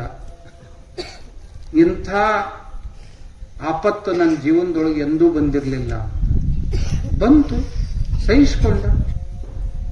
ಇಷ್ಟೆಲ್ಲ ಯುದ್ಧ ಮಾಡಿ ಸೀತಾದೇವಿಯನ್ನು ತಗೊಂಡು ಆದ್ರೂ ಊರಾನ್ ಮಂದಿರ ಏನ್ ಚಲೋದಂತೀರ? ಊರ್ ಮಂದಿ ಎಂತವ್ರಂತೀರಿ ನೀವು? ಊರಾಗ ಅಂದ್ರು 7 ವರ್ಷಗಟ್ಲೆ ಮಂದಿ ಮನೆಯಾಗಿದ್ಲಂತಿಕೆ, ವರ್ಷಗಟ್ಲೆ ಮಂದಿ ಮನೆಯಾಗಿದ್ಲಂತಿಕೆ, ರಾವಣನ ಮನೆಯಾಗಿದ್ಲಂತ. ಮತ್ತ ಆಕೆ ಹೆಂಗ್ ಚಲೋ ಇರಕ್ ಸಾಧ್ಯ ಐತಿ? ಊರಾನು ಯಾವೂರಾರ ಇವಕ್ ಹೊರ ತರ್ತಾವಂತೀರ ನಿಂತವಕ? ಸಾಧ್ಯನೇ ಇಲ್ಲ. ಅದಕ್ಕೊಂದ್ ದಿವಸ ಕಡೆಗೆ ಈ ಎಲ್ಲ ಸುದ್ದಿ ದಿನಾ ರಾಮನ ಕಿವಿಗೆ ಬರಾಕತ್ತಿದ್ವು. ಹಿಂಗ ಮಾತಾಡಕತ್ಯಾರಿ ಮನೆ ಮನ್ಯಾಗ ಮಂದಿ ಅಂತ ಗುಪ್ತಚಾರ ಬಂದು ಹೇಳಿದ್ರು. ಬರೇ ಒಬ್ಬನ ಅಗಸ್ರವ ಮಾತಾಡಿದ ಮಾತು ಅಲ್ಲದು. ಬಾಳ ಮಂದಿ ಏನ್ ತಿಳ್ಕೊಂಡಾರ, ಒಬ್ಬ ಯಾವನ ಅಗಸ್ರವ ಅನ್ನಂತ್ರಿ ಅದಕ್ಕೆ ಮಾತು ಹೇಳ್ತೀನಿ ಬಿಟ್ಟು. ಹಂಗಲ್ಲ, ಪ್ರತಿಯೊಬ್ಬರ ಮನ್ಯಾಗೂ ಅನ್ನಕತ್ತಿದ್ರಿ. ಅದಕ್ಕೆ ಅವನ್ ನಿರ್ಣಯ ಮಾಡಿದ, ತಮ್ಮ ಹೋಗ್ಬಿಟ್ಟು ಹೋಗು ಅಂತ. ಅಮಾವಾಸ್ಯೆ ರಾತ್ರಿ, ಏನ್ ಬಹಳ ದೂರ ಬಿಟ್ಟಿರ್ಲಿಲ್ಲ, ಅನತಿ ದೂರದೊಳಗೆ ವಾಲ್ಮೀಕಿ ಋಷಿಗಳ ಆಶ್ರಮ. ಅವರ ಆಶ್ರಮದ ಮೂಲ್ಯಾಗ ಒಯ್ದು ಬಿಟ್ಟಿದ್ರು. ಹೆಚ್ಚು ಜೋರಾಗಿ ಹೋಗಿದ್ರೆ ಆಶ್ರಮದವ್ರು ಯಾರ ಬಂದು ಎತ್ಕೊಂಡು ಹೋಗಿರ್ಬೇಕು, ಅಷ್ಟು ದೂರದಾಗ ಬಿಟ್ಟು ಬಂದ. ಮರುದಿವ್ಸ ಮುಂಜಾನೆ ಎದ್ದು ಕೂಡಲೇ ಋಷಿ ಸ್ನಾನಕ್ಕೆ ಹೊಂಟಿದ್ದ. ಮೊದಲೇ ಕಣ್ಣಿಗೆ ಬಿದ್ದಕ್ಕಿನ ಶೀತ. ನಡಿಯವ ಅಂತ ತಕ್ಷಣ ಒಳಗೆ ಕರ್ಕೊಂಡು ಹೋಗಿದ್ರು. ಬಹಳ ದೂರ ಬಿಟ್ಟಿದ್ದಿಲ್ಲ. ಆದ್ರೂ ಸೀತಾದೇವಿ ನನ್ ಬಿಟ್ರಲ್ಲ ಅಂತ ಎಂದೂ ಮನಸ್ಸಿಗೆ ನೋವು ಮಾಡ್ಕೊಳ್ಳಿಲ್ಲ. ಆಯ್ತು, ಇಲ್ಲೇ ಇದ್ರಾಯ್ತು. ಆಕೆಗೊಂದು ಕುಟೀರ ನಿರ್ಮಾಣ ಮಾಡಿಕೊಟ್ರು. 2 ಮಕ್ಕಳು ಹುಟ್ಟಿದು. ಅವಕ್ಕೆ ಎಂಥ ಸಂಸ್ಕಾರ ಮಾಡಿದ್ಲಂದ್ರಿ ಒಬ್ಬ ಹೆಣ್ಮಗಳಾಗಿ. ನಿಮ್ಗೆ ಆಶ್ಚರ್ಯ ಅನಿಸ್ತು. ಜಗತ್ತ ಬೆರಳು ಕಚ್ಚುತ್ತಾ ಹುಡುಗರು ನೋಡಿ. ಇವ ರಾಮಾಯಣ ಬರಿತಿದ್ದ, ಆ ಹುಡುಗರು ಆಡ್ತಿದ್ದು ಹೊರಗೆ ಅಂಗಳದಾಗ. ಬರೆದು ಮುಗಿಸಿದ. ಈ ರಾಮಾಯಣ ಇನ್ನು ಮಂದಿಗೆ ಹೆಂಗ್ ಮುಗಿಸುದು ಅಂತಿದ್ದ. ಅಷ್ಟ್ರೊಳಗ ಇಷ್ಟಿಷ್ಟ ಇದ್ದು 8-10 ವರ್ಷದ ಹುಡುಗರು ಅವ್ರನ್ನ ಕರೆದ. ಅಂದ, ಇದನ್ನ ಬೈಪಾಟ್ ಮಾಡ್ರೋ ಇಬ್ರು ಅಂದ. ಅವು ಅಡ್ಡು ಹುಡುಗರು ಕುತ್ಕೊಂಡು ಲವಾ ಕುಶ ಬೈಪಾಟ್ ಮಾಡಕ್ ಹತ್ತಿದ್ರಿ. ಇಡೀ ರಾಮಾಯಣನ ಬೈಪಾಟ್ ಮಾಡಿದ ಕೂಡ್ಲೆ ಇಡೀ ಊರ್ ಮಂದಿ ಕರೆದ್ರು, ಋಷಿ ಮುನಿಗಳನ್ನ ಕರೆದ್ರು. ರಂಗ ತಾಲೀಮ್ ಮಾಡ್ರಿ ಇವ್ರ ಮುಂದಂದು ಮಾಡಿದ ಹುಡುಗರು. ರಾಮಾಯಣ ಹಾಡಕ್ ಹತ್ತಿದ್ದು ಹುಡುಗರು ಅದ್ವಿತೀಯವಾಗಿ ಹಾಡಿದರು. ಎಷ್ಟು ಖುಷಿ ಆದ್ರು ಅಂದ್ರು ಋಷಿಗಳು. ಯಾರು ಕೊಳ್ಳನ್ ಜನಿವಾರನ ತೆಗೆದು ಕೊಟ್ರ, ಯಾರು ಉಡದಾರನ ತೆಗೆದು ಕೊಟ್ರ. ಅಲ್ಲಿ ಆಗಿನ ಕಾಲದಾಗ ಇವಲ್ಲ ದೊಡ್ಡ ಕಿಮ್ಮತ್ತಿನ ವಸ್ತು ಅಂತ. ಇನ್ ಕೆಲವು ಮಂದಿ ಕೈ ಕಟ್ಕೊಂಡು ರುದ್ರಾಕ್ಷಿ, ಕೊಳ್ಳಾಗ ಹಾಕೊಂಡು ರುದ್ರಾಕ್ಷಿ ಮಾಲಿನ ಹುಡುಗರಿಗೆ ಕೊಟ್ರಂತ. ಕೆಲವು ಮಂದಿ ಕಾಲನ ಖಡಾವ್ ತೆಗೆದು ಕೊಟ್ರು, ಕೆಲವು ಮಂದಿ ಕೈಯೊಳಗಿನ ಬೆತ್ತ ಕೊಟ್ರು, ಕೆಲವು ಮಂದಿ ಕಮಂಡಲು ಕೊಟ್ರವ್ರು. ಇಂಥವಲ್ಲ ಆಗಿನ ಕಾಲದ ವಸ್ತುಗಳು. ಕೆಲವು ಮಂದಿ ತಮ್ಮ ಚರ್ಮಾಸನಗಳನ್ನೇ ಕೊಟ್ರು. ಹೋಗ್ರಿ ತಪಶ್ಚರ್ಯ ಮಾಡಕ್ಕೆ ಬಳಸ್ರಿ ಅಂತ ಹುಡುಗರಿಗೆ. ಆ ಹುಡುಗರು ಮುಂದೆ ಹೋಗಿ ಅಯೋಧ್ಯೆಯೊಳಗ ಹಾಡಕ್ ಶುರು ಮಾಡಿದ್ರು. ಯಾರ ಮುಂದೆ ಹಾಡಕತ್ತಿದ್ದು ಅಲ್ಲ ಅವ ನಮ್ಮಪ್ಪ ಅಂತ ಇವಕ್ಕೂ ಗೊತ್ತಿಲ್ಲ, ಈ ಹಾಡು ಹುಡುಗರು ನನ್ನ ಮಕ್ಕಳು ಅಂತ ಅವ್ರಿಗೆ ಗೊತ್ತಿಲ್ಲ. ಹಾಡಕತ್ತಿದ್ರು. ವಾಲ್ಮೀಕಿ ಮಹರ್ಷಿ ಹೇಳಿದ, ನೋಡು ಅಯೋಧ್ಯದಾಗ ಹೊಂಟೇರಿ ಹಾಡಕತ್ತೀರಿ, ಯಾರ ಕೇಳಿದ್ರಿ ಯಾರ ಮಕ್ಕಳು ನೀವು ಅಂತ ಕೇಳಿದ್ರೆ ನಾವು ವಾಲ್ಮೀಕಿ ಶಿಷ್ಯರಂತ ಹೇಳ್ಬೇಕು, ಮತ್ತೇನು ಹೇಳಬಾರ್ದು ಆಯ್ತಂದ. ಈ ರಾಮಾಯಣದೊಳಗೆ ಎಂಥದ್ದೇ ಪ್ರಸಂಗ ಬಂದ್ರು ನೀವು ಒಟ್ಟ ಅಳಬಾರ್ದು, ಕಣ್ಣಾಗ ನೀರು ತರಬಾರ್ದು ಹಾಡು ಹೊತ್ನ್ಯಾಗ ಅಂತ ಹೇಳಿದ್ರು. ಆ ಹುಡುಗರಿಗೆ ಕತೆ ಗೊತ್ತಿತ್ತು, ಅವ್ರ ಅಪ್ಪ ಎಲ್ಲದಾನ ಅಯೋಧ್ಯೆ ಎಲ್ಲೈತಿದೆ ಗೊತ್ತಿರ್ಲಿಲ್ಲ ಅಷ್ಟೇ. ಹಾಡಕ್ ಹತ್ತಿದ್ದು ಸೀತಾ ವಿಯೋಗದ ಪ್ರಸಂಗ ಬಂತು. ಮಧ್ಯರಾತ್ರಿ ತುಂಬು ಗರ್ಭಿಣಿಯಾದಂತ ಹೆಣ್ಮಗಳನ್ನ ಕರ್ಕೊಂಡು ಒಯ್ದು ಕಾರ್ಮೋಡ ಕವಿದಿತ್ತು, ಕಗ್ಗತ್ತಲೆ ಎಲ್ಲ ಕಡೆ ಹರಡಿತ್ತು. ಅಂಥದ್ರೊಳಗೆ ಹೋಗಿ ಮಧ್ಯರಾತ್ರಿಯಲ್ಲಿ ಅರಣ್ಯದಲ್ಲಿ ಅವಳನ್ನು ಬಿಟ್ಟು ಬಂದ್ರು ಅಂತ ಏನ್ ಹಾಡಕತ್ತಿದ್ವಲ್ಲ ಹುಡುಗರು ಭಾವಪರವಶರಾಗಿ ಅಳಾಕತ್ತಿದ್ರು. ಅಳಾಕತ್ತಿದ ಕೂಡ್ಲೆ ರಾಮಂದ ನಿಲ್ಲಿಸ್ರಂದ. ನಿಲ್ಲಿಸಿದ ಕೂಡ್ಲೆ ಯಾಕ್ರಿ ಅಂದ. ಯಾರು ನೀವು ಅಂದ. ನಾವು ವಾಲ್ಮೀಕಿ ಮಹರ್ಷಿಗಳ ಶಿಷ್ಯರು ಅಂತ. ಅವ್ರೆಲ್ಲದ್ರ ಗುರುಗಳು, ನಿಮ್ ಗುರುಗಳು ಅದ್ ಹಿಂದ್ ಕುಂತಾರ. ಎದ್ದು ಬಂದ್ರು. ಇನ್ ಕದ್ಲಾಕೈತಂದ್ರು. ಅವ್ರ ಅಜ್ಜಿ ಕೌಶಲ್ಯ, ಸುಮಿತ್ರ, ಕೈಕೇಯಿ ಅವರು ಅಲ್ಲೇ ಕುಂತಿದ್ರು. ಇವ್ರ ಚಿಗವುಗಳೆಲ್ಲ ಅಲ್ಲೇ ಕುಂತಿದ್ರು. ಈ ಹುಡುಗರು ನೋಡಿದ್ರ ಋಷಿಗಳಂತ ಅನ್ಸೋದಿಲ್ಲ. ಇವರು ಮುಖದ ಮ್ಯಾಗ ತೇಜರ ರಾಜ ತೇಜ ಐತಿ. ಇವರು ತಲೆ ಮ್ಯಾಗ ಚುಟ್ಟ ಕಟ್ಕೊಂಡು ಬಂದವ್ರು ಋಷಿಗಳ ಗತೆ.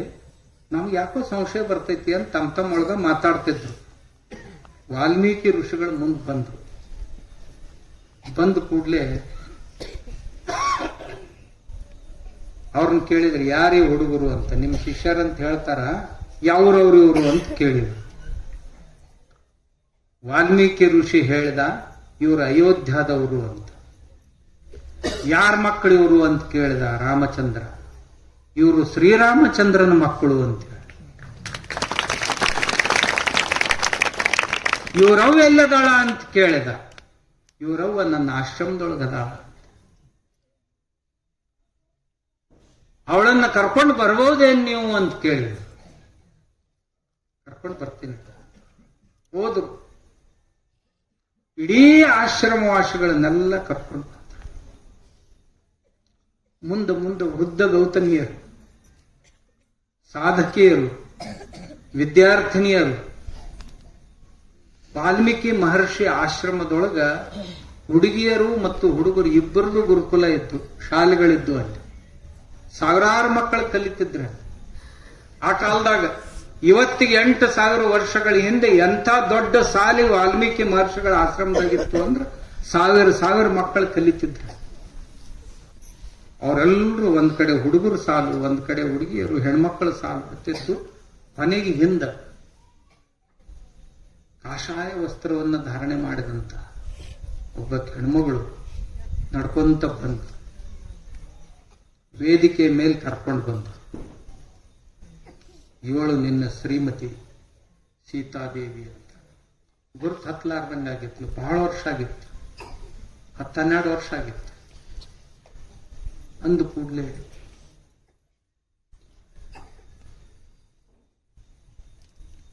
ಎಲ್ಲರೂ ಅಂದ್ರು, ಸೀತಾದೇವಿಯನ್ನ ಒಳಗೆ ಕರ್ಕೊಂಡು ಹೋಗ್ರಿ ಅಂತ. ರಾಮ ಅಂದ, ಹಂಗಾಗಕ್ ಸಾಧ್ಯ ಇಲ್ಲ. ತುಂಬ ಸವಾಲ. ಮತ್ತೇನ್ ಮಾಡಬೇಕು ಅಂತ ದೇವಿ ಸೀತೆ ಇನ್ನೊಂದು ಸಾರಿ ಎಲ್ಲರ ಎದುರಿಗೆ ಹೇಳಬೇಕು, ಪ್ರತಿಜ್ಞೆ ಮಾಡಬೇಕು ಅಂತ. ಏನು ಪ್ರತಿಜ್ಞೆ ಮಾಡಬೇಕು ಅಂತ ವಾಲ್ಮೀಕಿ ಕೇಳಿದ್ರು. ಅದು ಏನ್ ಮಾಡಬೇಕು ಅನ್ನೋದು ಸೀತಾದೇವಿಗೆ ಗೊತ್ತಿದೆ. ಆ ರೀತಿಯ ಪ್ರತಿಜ್ಞೆಯನ್ನು ಅವಳು ಮಾಡಲಿ, ಈ ಜನ ಎಲ್ಲ ಒಪ್ಕೊಳ್ಳಿ, ಅವಳು ಶುದ್ಧಳಾಗಿದ್ದಾಳೆ, ಪರಿಶುದ್ಧಳಾಗಿದ್ದಾಳೆ, ಪವಿತ್ರ ಆಗಿದ್ದಾಳ ಅಂತ ಆಕಿ ತಾನು ಎರಡು ಕೈ ಎತ್ತಿ ಹೇಳಬೇಕು, ನಾನು ಪರಿಶುದ್ಧಳು, ಶುದ್ಧಾತ್ಮಳು, ನಾನು ದೂಷಿತಳಾದವಳಲ್ಲ ಅಂತ ಹೇಳಬೇಕು ಅಂದು. ಆಗ್ಲಿ ಅಂದ್ಲು ಸೀತಾದೇವಿ. ಯಾಕೆ ಅಂದ್ರೆ ಇವ್ರ ಮನೆಗೊಳಗೆಲ್ಲ ಮಾತಾಡ್ತಿದ್ರಲ್ಲ, ಅದಕ್ಕೆ ಉತ್ತರ ಕೊಡುವಂತ ಸಮಯ ಬಂದೈತಿ ಅಂತ ಮಾತಾಡೋರ ಎಲ್ಲರೂ ಇಲ್ಲಿ ಬಂದಾರ.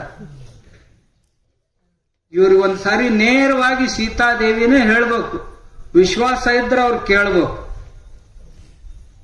ಸೀತಾದೇವಿ ಒಂದೇ ಮಾತನ್ನು ಹೇಳಿದ್ಲು, ದೇವಿ ಭೂಮಾತೆ, ಭೂಮಿ ತಾಯಿ ಮಗಳಕ್ಕೆ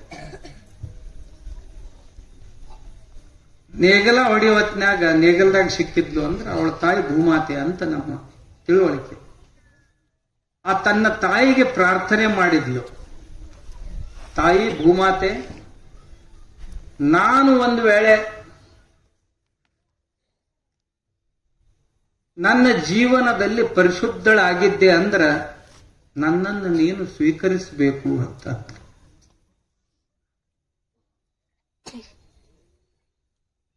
ನಾನು ಒಂದು ವೇಳೆ ಶುದ್ಧ ಬುದ್ಧಳಾಗಿದ್ದರೆ ನನ್ನನ್ನು ನೀನು ನಿನ್ನ ಉಡೆದಾಗ ತಗೋಬೇಕು ಅಂತ ಅಂದ. ಹಿಂಗ ಅಂದು ಕೂಡ್ಲೆ ಎಲ್ಲಿ ನಿಂತಿದ್ರಲ್ಲ ಆ ಮಂಚ ಇಬ್ಬಾಗ ಆಯ್ತು. ಎರಡು ಕೈಗಳ ಮ್ಯಾಗ ಬಂದು ಸೀತಾದೇವಿ ಪ್ರವೇಶ, ಭೂಮಿ ಪ್ರವೇಶ ಮಾಡಿಬಿಟ್ಲು. ಸೀತಾದೇವಿ ಭೂಮಿ ಪ್ರವೇಶ ಮಾಡಿದ ತಕ್ಷಣ ಭೂಮಿ ಹೊಳ್ಳಿ ಮುಚ್ಕೊಂಡು ಬಿಡ್ತು. ಶ್ರೀರಾಮಚಂದ್ರನಿಗೆ ಭಾರಿ ರೋಷ ಬಂತು. ನನ್ನ ಧನುಷ್ಯ ತಗೊಂಡು ಬರ್ರಿ, ಈ ಭೂಮಿಯನ್ನ ಸೀಳಿ ನನ್ನ ಸೀತೆಯನ್ನು ನಾನು ಮರಳಿ ತಗೋತೀನಿ ಅಂತ. ವಾಲ್ಮೀಕಿ ಮಹರ್ಷಿಗಳಂದ್ರು ಗೊತ್ತದು ವೇಳೆ ಹೋತ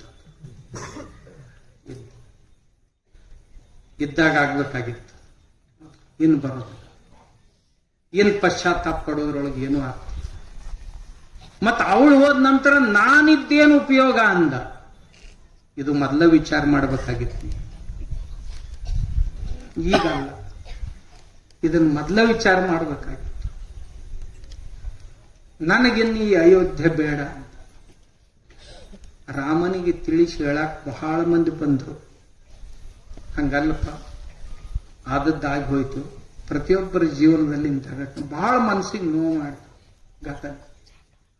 ಆದರೂ ಅವನಿಗೆ ರಸ ಉಳಿಲಿಲ್ಲ. ಕೊನೆಗೆ ಜನಕ ಮಹಾರಾಜ ಬಂದ, ಸೀತಾದೇವಿಯ ತಂದೆ.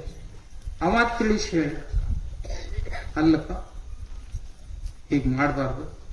ಮಾನವೀಯ ಜೀವನದೊಳಗೆ ಏನ್ ಬರ್ತಾವ ಬಂದದ್ದನ್ನೆಲ್ಲ ಎದುರಿಸ್ಬೇಕು. ಇಷ್ಟು ದಿವಸ ಎದುರಿಸಿ ಅಲ್ಲ ನೀನು. ಎಂಥಿಂಥ ಆಪತ್ತುಗಳು ವಿಪತ್ತುಗಳು ಬಂದಾಗ ಎದುರಿಸಿ ಅಲ್ಲ. ಈ ಸಂದರ್ಭದಲ್ಲಿ ಇಷ್ಟು ದುಃಖಿ ಆಗುವುದರಲ್ಲಿ ಏನು ಅರ್ಥ ಐತೇನೋ ಅಂದಾಗ ಮತ್ತೆ ಎಚ್ಚೆತ್ತುಕೊಂಡ ಶ್ರೀರಾಮ. ಅಂಥಿಂಥವ್ರಿಗೆ ಇಂಥದ್ದು ಬಂದು ಹೋಗೈತಿ ಅಂದ್ರ ನಮ್ಮಂಥವ್ರಿಗೆ ಏನು ಬರುವುದು, ಏನು ಹೋಗುವರು, ಏನು ಎಷ್ಟರ ಬರುವುದವು, ಇಂಥವೇನಾರ ಬರ್ತಾವೆ ಇಲ್ಲ. ದೊಡ್ಡ ಹೊಟ್ಟಿ ಅಂದ್ರೆ ಇದಕ್ಕ ಅಂತಾರ, ಏನಿದ್ದದ್ದನ್ನೆಲ್ಲ ಹೊಟ್ಟಾಗಿ ಹಾಕೊಳಕ್ ಕಲಿಬೇಕಂತ. ಗಣಪತಿ ನೋಡಿದ ಕೂಡಲೇ ನಮ್ಗೇನ್ ಅನಿಸ್ಬೇಕಂದ್ರೆ ಇದು ಅನಿಸ್ಬೇಕಂತ. ಗಣಪತಿ ಬಹುದೊಡ್ಡ ಬುದ್ಧಿಗಳು, ವೇದಗಳು, ಉಪವೇದಗಳು, ವೇದಾಂಗಗಳು,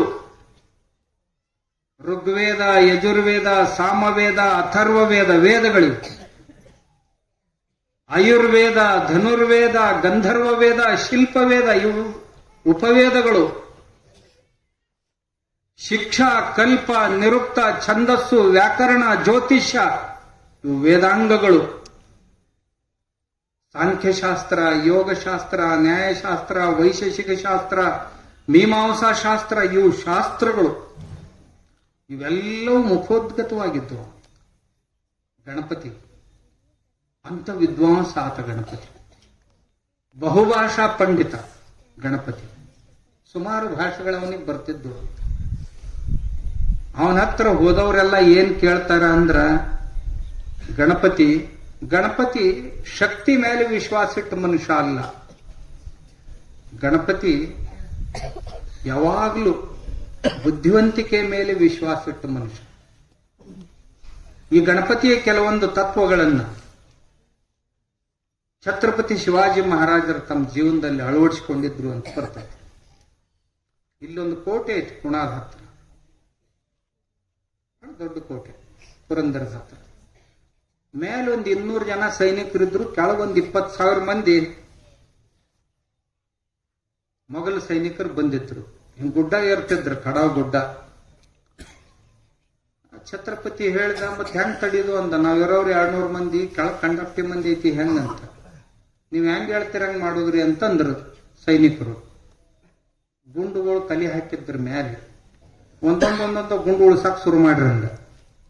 ಅವ್ ಮ್ಯಾಗ ಏರುತ್ತಿದ್ದು, ಕೆಳಗಿಂದ ಹಿಂತಿಂತ ಗುಂಡು, ಮ್ಯಾಗಿಂದ ಹಿಂತಿಂತ ಗುಂಡು ಬರಾಕ್ ಹತ್ತಿದ್ದು ಮೇ ಮ್ಯಾಗ. ಒಂದ್ 10-20 ಗುಂಡಿನ ಕೆಳಗೆ ಸತ್ತು ಉಳಿದು ಎಲ್ಲ ಓಡ್ಯವ. ಶಕ್ತಿ ಕೆಲಸ ಮಾಡ್ತಿರ್ಲಿಲ್ಲ, ಯುಕ್ತಿ ಕೆಲಸ ಮಾಡ್ತಿದ್ರು. ಇದನ್ನ ಯಾರಿಂದ ಕಲಿದು ಅಂದ್ರೆ ಗಣಪತಿಯಿಂದ ಕಲಿಬೇಕು ಅಂತ ಹೇಳ್ತಿದ್ರು. ಅಂಥ ಯುಕ್ತಿಯನ್ನ ಕೊಡುವಂಥ ದೇವರು ಅಂತ ಗಣಪತಿಯನ್ನ ಪೂಜಿಸ್ತಾರ ಅಂತ ಹೇಳ್ತಾರೆ. ಇವು ನಮಗ ಗಣಪತಿ ಜೀವನದಲ್ಲಿ ದೊರೆಯುವಂಥ ಉಪದೇಶಗಳಿವೆ. ಆದ್ದರಿಂದ ಗಣಪತಿಯನ್ನ ನಮ್ಮ ಮಕ್ಕಳಿಗೆ ನಾವು ಎಲ್ಲರೂ ಪೂಜಿಸಕ್ಕೆ ಹಚ್ಚಬೇಕು, ನಾವು ಮಾಡಬೇಕು. ಇಂಥ ಗುಣಗಳು ದೇವರೇ ನಮ್ಮಲ್ಲಿ ಬರಲಿ ಅಂತ ಆರಾಧಿಸಬೇಕು ಅಂತ ಈ ಗಣಪತಿ ಪೂಜೆಯನ್ನು ಮಾಡ್ತಾರ ಅಂತ ಹೇಳ್ತಾರ. ತಾವು ಸಹಿತ 8 ದಿವಸ ಗಣಪತಿಯ ಚಿಂತನೆಯನ್ನೇ ಮಾಡಿದ್ದೇವೆ. ಯಾರ್ಯಾರು ಬಂದವರೆಲ್ಲ ಗಣಪತಿ ಸುತ್ತಮುತ್ತ ಹೇಳ್ಯಾರ. ಗುರುಗಳು ಸಹಿತ 2 ದಿವಸ ಮೊದಲು ಅದನ್ನ ಹೇಳ್ಯಾರಂತೆಲ್ಲ. ನಾನು ಹೇಳಿದ್ದು ಮತ್ತೆ ರಿಪಿಟೇಷನ್ ಆಗಿರ್ಬೇಕಿಲ್ಲಂತಿಲ್ಲ, ಆದ್ರ ಅದು ಗಟ್ಟಿ ಆಗ್ಲಿ ಅನ್ನೋ ಉದ್ದೇಶಕ್ಕೆ ಹೊರತು ಮತ್ತೆ ಆ ಉದ್ದೇಶ. ತಾವು ಕಾಕಂಡಿಕೆ ಜನ ಭಾಗ್ಯವಂತರು. ನೀವು ಎಲ್ಲ ಸಾಕಷ್ಟು ಆಪತ್ತು ವಿಪತ್ತುಗಳನ್ನು ಕಂಡವರು. ಇದೇನು ಬಹಳ ಹಳಿದಂಡಿ ಮಂದಿಗತೆ ಬಹಳ ಸಮೃದ್ಧಿ ನಾಡು ಅಂತ ಇರಲಿಲ್ಲ. ಆದ್ರೆ ನಿಮ್ಮೂರಿಗೂ ಚಲೋ ದಿವಸ ಬಂದು, ನಿಮ್ಮೂರಿಗೆ ನೀರು ಬಂತ ಕಡಿಕ್, ನೀವು ಚಲೋ ಬೆಳ್ಯಾಕ್ ಹತ್ತೀರಿ. ಇನ್ ಮುಂದೇನು ಇದ್ದದ್ ಬಿದ್ದದ್ರಾಗೆಲ್ಲ ಇನ್ ಚಲೋ ಬೆಳಿ ತಗೋತೀರಿ. ಸಮೃದ್ಧ ನಾಡು ನೀವು. ಒಂದರ ಕೆಲಸ ಮಾಡಕ್ ಮಂದಿನೇ ಇಟ್ಟು ಕಡಿಮೆ ಬೀಳ್ತತಿ ಇಲ್ರಿ. ಮನೇನ ಮಂದಿನೇ ಹೋಗುದಿನ್, ಮತ್ತೇನ್ ಮಾಡೋದು? ಸಣ್ಣ ಸಣ್ಣ ಮಷಿನ್ ತಗೊಳ್ಳೋದು. ನೀವು ಹೋಗ್ಬೇಕಿಲ್ಲ, ಮಾಡ್ಬೇಕು. ಮಾಡ್ಲಿಲ್ಲ ಅಂದ್ರೆ ಏನ? ಈಗ ನಮ್ ಗೋಶಾಲಾಗ ಯಾರು ಬರ್ಲಿಲ್ಲ ಅಂದ್ರೆ ನಾವು ಹಾಲು ಕರಿತೀವಿ. ಮತ್ತೆ ಹೋಗಿ ಏನ್ ಸಗಣಿ ತೆಗಿಯೋರು ಬರ್ಲಿಲ್ಲ ಅಂದ್ರೆ ಮುಂಜಾನೆ ಹುಡುಗರು ಕರ್ಕೊಂಡು ಹೋಗಿ ನಾವು ಸಗಣಿ ತೆಗಿತೀವಿ. ಮತ್ತೆ ನಿಮ್ಗೆ ಈಗ ಬಂದ್ ಕೂಡಲೇ ಸ್ವಾಮಿಗಳು ದೊಡ್ಡ ಜಗದ್ಗುರುಗಳು ಬಂದಾರ, ನಿಮ್ಗೆ ಅಲ್ಲಿ ಕೊಟ್ಟಿಗೆ ಸಗಣಿ ತೆಗಿಯೋರು ಯಾರು ಇರ್ತಿಲ್ಲ, ನಾವ ತೆಗಿಬೇಕಾಗ್ತೈತಿ ಹೋಗಿ. ಮತ್ ತೆಗಿತೀವಿ, ಮತ್ ನಾವೇನ್ ಬಿಡ್ತೀವಿ? ದನ ಕಾಯೋವಾಗ ಬಿಡ್ತೈತಿ, ದಮ್ದವಾಗ ಎಂದಾರ ಬಿಡ್ತೈತ? ಹಂಗ ನಿಮ್ಗೇನ್ ಬಿಟ್ಟದ್ದಲ್ಲಪ್ಪ. ಪರಿಶ್ರಮ ಪಡ್ಬೇಕು, ಬರ್ತೈತಿ, ಬಂದೈತಿ. ಮೊದ್ಲಿಂದನೂ ಊರು ಶ್ರೀಮಂತರ ಊರಂತಾನ ಪ್ರಸಿದ್ಧ ಐತಿ. ಐಶ್ವರ್ಯ ಬರ್ತೈತಿ. ಐಶ್ವರ್ಯ ಬಂದಾಗ ಇನ್ನೂ ಬರ್ತೈತಿ ಐಶ್ವರ್ಯ. ಊರು ಇಂಥ ದೊಡ್ಡ ಐಶ್ವರ್ಯ ನಾವು ಊರಾಗ ಐತಿ ಅಂದಾಗ ಇನ್ನೂ ಬರ್ತೈತಿ. ಐಶ್ವರ್ಯ ಬಂದಾಗ ತಲಿ ಕೆಡ್ಲಾರ್ದಂಗ ಇರ್ಲಿಕ್ಕಂದ್ರ ತಲಿ ಕೆಡ್ತಾವ್ರಿ. ನಾವ್ ಒಂದೊಂದು ಊರುಗಳು ನೋಡೀನಿ, ತೇಲಾಡ್ತಿರ್ತಾವ. ಹಗಲತ್ತು ತೇಲಾಡ್ತಾವು, ರಾತ್ರಿನೂ ತೇಲಾಡ್ತಾವು. ಒಂದು ಊರಾಗ ನಾನು ದಾರು ಬಂದ್ ಮಾಡಿಸಿದೆ. ಹೆಣ್ಮಕ್ಳು ಬಂದ್ ಹೇಳ, ಅಪ್ಪಾರ ಏನ್ರ ಮಾಡಿಸ್ರಿ, ಏನ್ರ ಮಾಡಿದ್ರಿ. ಊರಾಗ ಒಂದ್ 20 ದಾರುದ ಅಂಗಡಿ. ಆ ಊರಾಗ 20 ದೊಡ್ಡ ಊರಿತ್ತು. ನಾನಿಂದ ಸರ್ಕಾರದವ್ರಿಗೆ, ಕಲೆಕ್ಟರ್ಗೆ, ಅವ್ರಿಗೆ ಇವ್ರಿಗೆ ಹೇಳಿ ಕಾನೂನು ಪ್ರಕಾರ ಎಲ್ಲ ಅಂಗಡಿಗಳು ಬಂದ್ ಮಾಡಿಸ್ಬಿಟ್ಟು, ಮುಂದೊಂದು ತಿಂಗಳು ಹೊತ್ತು ಹೆಣ್ಮಕ್ಳು ದೊಡ್ಡ ಮೋರ್ಚಾ ತಗೊಂಡು ಮಠಕ್ಕೆ ಬಂದ್ರು. ಯಾಕ್ರವ ಅಂದೆ, ಆ ಎಲ್ಲ ಅಂಗಡಿ ಚಾಲು ಮಾಡಿಸ್ಬೇಕ್ರಿ. ಯಾಕ್ರವ ಅಂದ ನಾನು.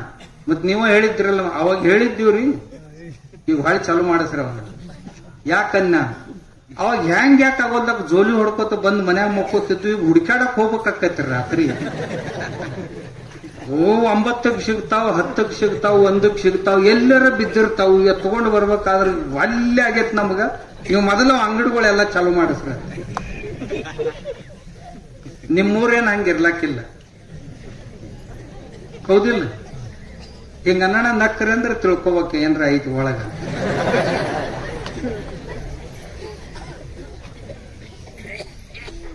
ಯಾರ ಅಪವಾದ ಅದಾರ್ರಿ ಇವತ್ತಿನ ದಿವಸ? ಎಲ್ಲ ರಾವಣನಿಗೆ ಹೆಂಗನ ದಿವಸ ಎಲ್ಲ ಪೂಜಾ ಮಾಡೋರು, ಮತ್ತ ರಾತ್ರಿ ರಾವಣರ ಏನ್ ಮಾಡ್ತಿದ್ದ? ಎಲ್ಲ ಅಭಿಷೇಕ ಮಾಡ್ತಿದ್ದ, ಪೂಜಾ ಮಾಡ್ತಿದ್ದ, ವೇದ ಮಂತ್ರೋಚ್ಚಾರ ಮಾಡ್ತಿದ್ದ, ಹೊತ್ತು ಮುಣಗಡ ಮಾಡಬಾರ್ದು ಮಾಡ್ತಿದ್ದ. ಇದ್ರಾಗಿಂದ ಬಚಾವ್ ಆಗೋದ ಬಹಳ ಮಹತ್ವದ್ದು. ನಮ್ಮ ಹಬ್ಬ ಹರಿದಿನಗಳು ನಮ್ಮನ್ನ ಇದ್ರೊಳಗ ಜಕ್ಕೊಂಡು ಹೋಗಬಾರ್ದು, ಹಬ್ಬ ಹರಿದಿನಗಳು ಕೆಡಬಾರ್ದು, ನಮ್ಮನ್ನ ಸುರಕ್ಷಿತವಾಗಿ ಇಡಬೇಕು ಅಂತ ತಿಳ್ಕೊಂಡ ಗುರುಗಳು ನಮ್ಮ ಶಿವಯೋಗೀಶ್ವರ ಶ್ರೀಗಳು, ನಮ್ಮ ಪೂಜ್ಯರ ಆಗಲೇ ಶಂಕರಾರೂಢ ಶ್ರೀಗಳು ಹೇಳಿದ್ರು. ಒಬ್ಬ ಬಾಳ ಕಲ್ತ ಮನುಷ್ಯ. ನಮ್ಮ ಡಿಪಾರ್ಟ್ಮೆಂಟ್ನಾಗ ಬಾಳ ಮಂದಿ ಕಲ್ತವ್ರು ಬರಕ್ ಒಲ್ಲತ್ತಾರ. ಮೊದ್ಲು ಎಲ್ಲ ಲಾಸ್ಟ್ ಬೆಂಚಿನ ಮಂದಿನೇ ಇರ್ತೀವಿ. ಫಸ್ಟ್ ಬೆಂಚಿನ ಮನುಷ್ಯ. ಏನ್ ತಲೆ ಕೆಟ್ಟು ಏನು ಸನ್ಯಾಸ ಆಗೈತೆ ನೋಡಿ. ಮತ್ ಇವ್ರದ ಒಂದು ಮನ್ಯಾಗ ನಮ್ಮಂತವ್ 4-5 ಮಂದಿದ್ದು ಒಂದು ಹೋದ್ರೆ ಹೋಗ್ಲಿ ಬಿಡು ಅಂತ ಬಿಟ್ರಪ್ಪ. ಇದು ಇವ್ರದ ಒಂದು ಏನ್ ಮಾಡುದು ಹೇಳಿ, ಹೆಂಗ ಅನ್ಸಿರ್ವ? ನಿಮ್ಮೂರ ದೊಡ್ಡ ಮನುಷ್ಯಂದ ಐತಿ, ಒಳ್ಳೆ ಸಂಸ್ಕಾರಗಳು ಅದಾವ ಇಲ್ಲಿ. ಹಂಗಿದ್ರನ ಮುಂದವು ಅಂಕುರಿತ ಆಗ್ತಾವ, ಬೆಳಕು ಆಗ್ತಾವ. ಇಷ್ಟಿದ್ದೂ ಸಹಿತ ಅವರಲ್ಲಿ ಒಂದಿಷ್ಟು ಗರ್ವ ಇಲ್ಲ. ಸಿದ್ದೇಶ್ವರ ಅಪ್ಪಗಳು ಹೆಂಗಿದ್ರೆ ಹಂಗ ನಾ ಬದುಕಬೇಕು ಅಂತ ಸಂಕಲ್ಪ ಮಾಡ್ತಾರೆ. ಯಾವುದಕ್ಕೂ ಗರ್ವ ಪಡಬಾರ್ದು, ಎಲ್ಲರಿಗೂ ಮತ್ತೊಬ್ಬರನ್ನ ಮುಂದೆ ಮಾಡಿ ನಾವು ಹಿಂದೆ ಉಳಿಬೇಕು ಅನ್ನೋದನ್ನ ಅವರಿಂದ ಕಲ್ತ್ಕೊಂಡು ನಮ್ಗೆಲ್ಲ ಗೊತ್ತಾಕೈತಿ. ನಾವು ಹಿಂದೆ ಉಳಿಬೇಕತ್ತೀವಿ, ನಮ್ಮನ್ನ ಹಿಂದೆ ಬೀಳ್ಬಿಡುದಿಲ್ಲ. ಎಲ್ಲ ಪುಣ್ಯ ತಾನೂ ಹುಡ್ಕೋಬೇಕತ್ತಾನ, ನಮ್ಮನ್ನೆಲ್ಲ ಪಾಪಗಳನ್ನ ಮಾಡ್ಬೇಕತ್ತಾನ. ಏನು ಬಹಳ ದೊಡ್ಡ ಮನುಷ್ಯನ. ಊರಿನ ಬಗ್ಗೆ ಅವ್ರಿಗೆ, ಈ ಭಾಗದ ಬಗ್ಗೆ, ಇಡೀ ಜಿಲ್ಲೆ ಒಳಗತ್ತು ಅಭಿಯಾನ ಮಾಡಿದ್ರು. ಪ್ರತಿಯೊಂದು ತಾಲೂಕುಗಳಲ್ಲಿ ಯುವಕರಿಗಾಗಿ ಶಿಬಿರಗಳನ್ನು ಮಾಡಿದ್ರು. ಯುವಕರು ಹರಿದು ಹೋಗಬಾರ್ದು ಮಹಾಪೂರದೊಳಗ. ಮಹಾಪೂರ ಅಂದ್ರೆ ಗೊತ್ತಾಗ್ತಿಲ್ಲ. ಆ ಮಹಾಪೂರದೊಳಗ ಯುವ ಪೀಳಿಗೆ ಹರಿದು ಹೋಗಬಾರ್ದು ಅಂತ ಇಡೀ ಜಿಲ್ಲೆಯ ಪ್ರತಿಯೊಂದು ತಾಲೂಕುಗಳಲ್ಲಿಯೂ ಸಹಿತ ಯುವಜನರಿಗಾಗಿ ಶಿಬಿರಗಳನ್ನು ಮಾಡಿ ಅವ್ರನ್ನ ಸುರಕ್ಷಿತವಾಗಿಡುವಂತ ಪ್ರಯತ್ನ ಮಾಡ್ತಾ ಇದ್ದಾರೆ. ಊರಲ್ಲಿಯೂ ಮಾಡ್ತಾ ಇದ್ದಾರೆ. ಪೂಜ್ಯರು ಹಂಗೆ ನೋಡಿದ್ರ ಇಡೀ ದೇಶಕ್ಕೆ ಮಾರ್ಗದರ್ಶನ ಮಾಡುವಷ್ಟು ಸಾಧನೆ, ತಪಸ್ಸು ಮತ್ತು ಜ್ಞಾನ ಬರುತ್ತೆ.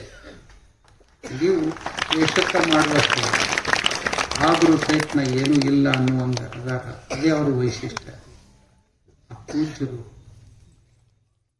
ಏನೋ ಮುಚ್ಚಿಟ್ಟ ರತ್ನ ಅಂತ ಇರ್ತೈತಲ್ಲ, ಹಂಗ ಅದ್ರ ಮ್ಯಾಗಿನ ಬೂದಿ ತೆಗೆದ್ರ ಬಹಳ ದೊಡ್ಡ ಬೆಳಕು ಕೊಟ್ಟಂಗ ಬೆಳಕು ಕೊಡುವಂತ ಪೂಜ್ಯರು.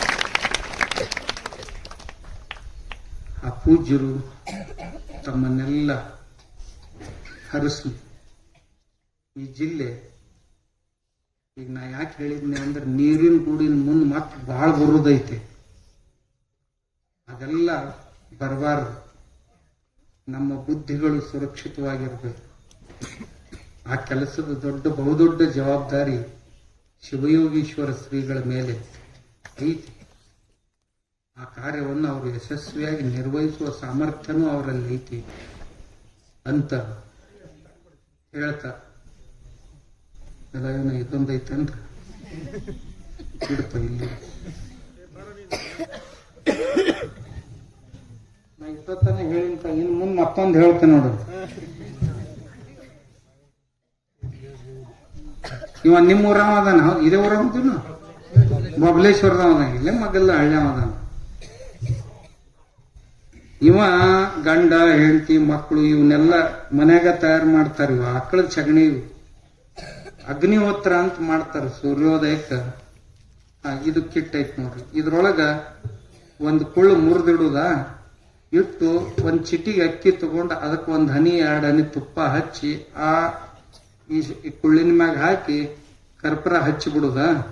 ಹಚ್ಚಿದ್ರಿ ಅಂತಂದ್ರ ಅದರ ಹೊಗೆ ಏನ್ ಮನೆಯೊಳಗೆ ತುಂಬತೈತಲ್ಲ, ಆ ಹೊಗೆಯಿಂದ ನಿಮ್ಮ ಮನಿ ಹವಾ ಶುದ್ಧ ಆಗುದಲ್ದ, ಆ ಹವಾ ನಿಮ್ ಮೂಗ್ನ್ಯಾಗ ಹೋತು ಅಂದ್ರ ಈ ದಮ ಅಸ್ತಮ ಇಂಥವ್ ಏನ್ ಜಡ್ ಇರ್ತಾವಲ್ಲ ಅವು ಸಹಿತ ಹೋಗ್ತಾವ.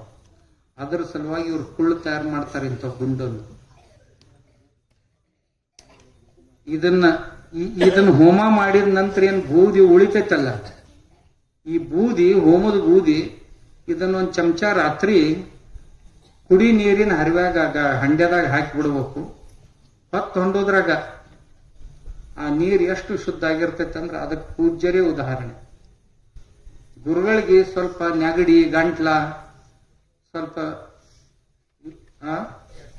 ಗ್ಯಾಸ್ಟ್ರಿಕ್ ಆಸಿಡಿಟಿ ಇಂಥವು ಆಗ್ತಿದ್ದು ನೀರಿನಿಂದಾಗಿ.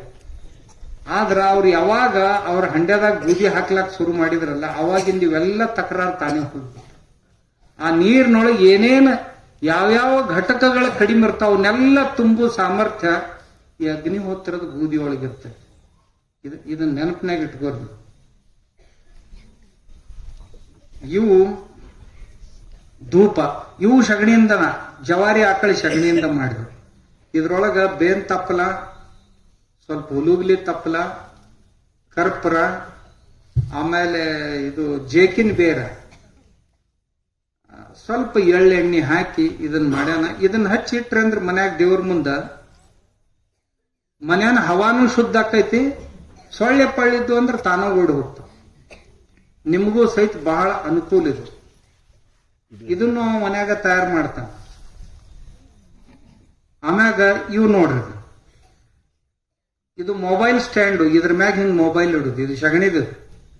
ನಿಮ್ಮ ಮೊಬೈಲ್ಗಳಲ್ಲಿ ರೇಡಿಯೇಷನ್ ಅಂದ್ರೆ ಕ್ಷಕಿರಣಗಳು ಬರ್ತಿರ್ತಾವ. ಹಿಂಗ್ ರಿಂಗ್ ಬಂತಿಲ್ಲೋ, ಬಂದ್ ಕೂಡ್ಲೆ ಆ ಮೊಬೈಲ್ದಿಂದ ಹಿಂಗ್ ಹೊರಗೆ ಬೀಳ್ತಿರ್ತಾವ.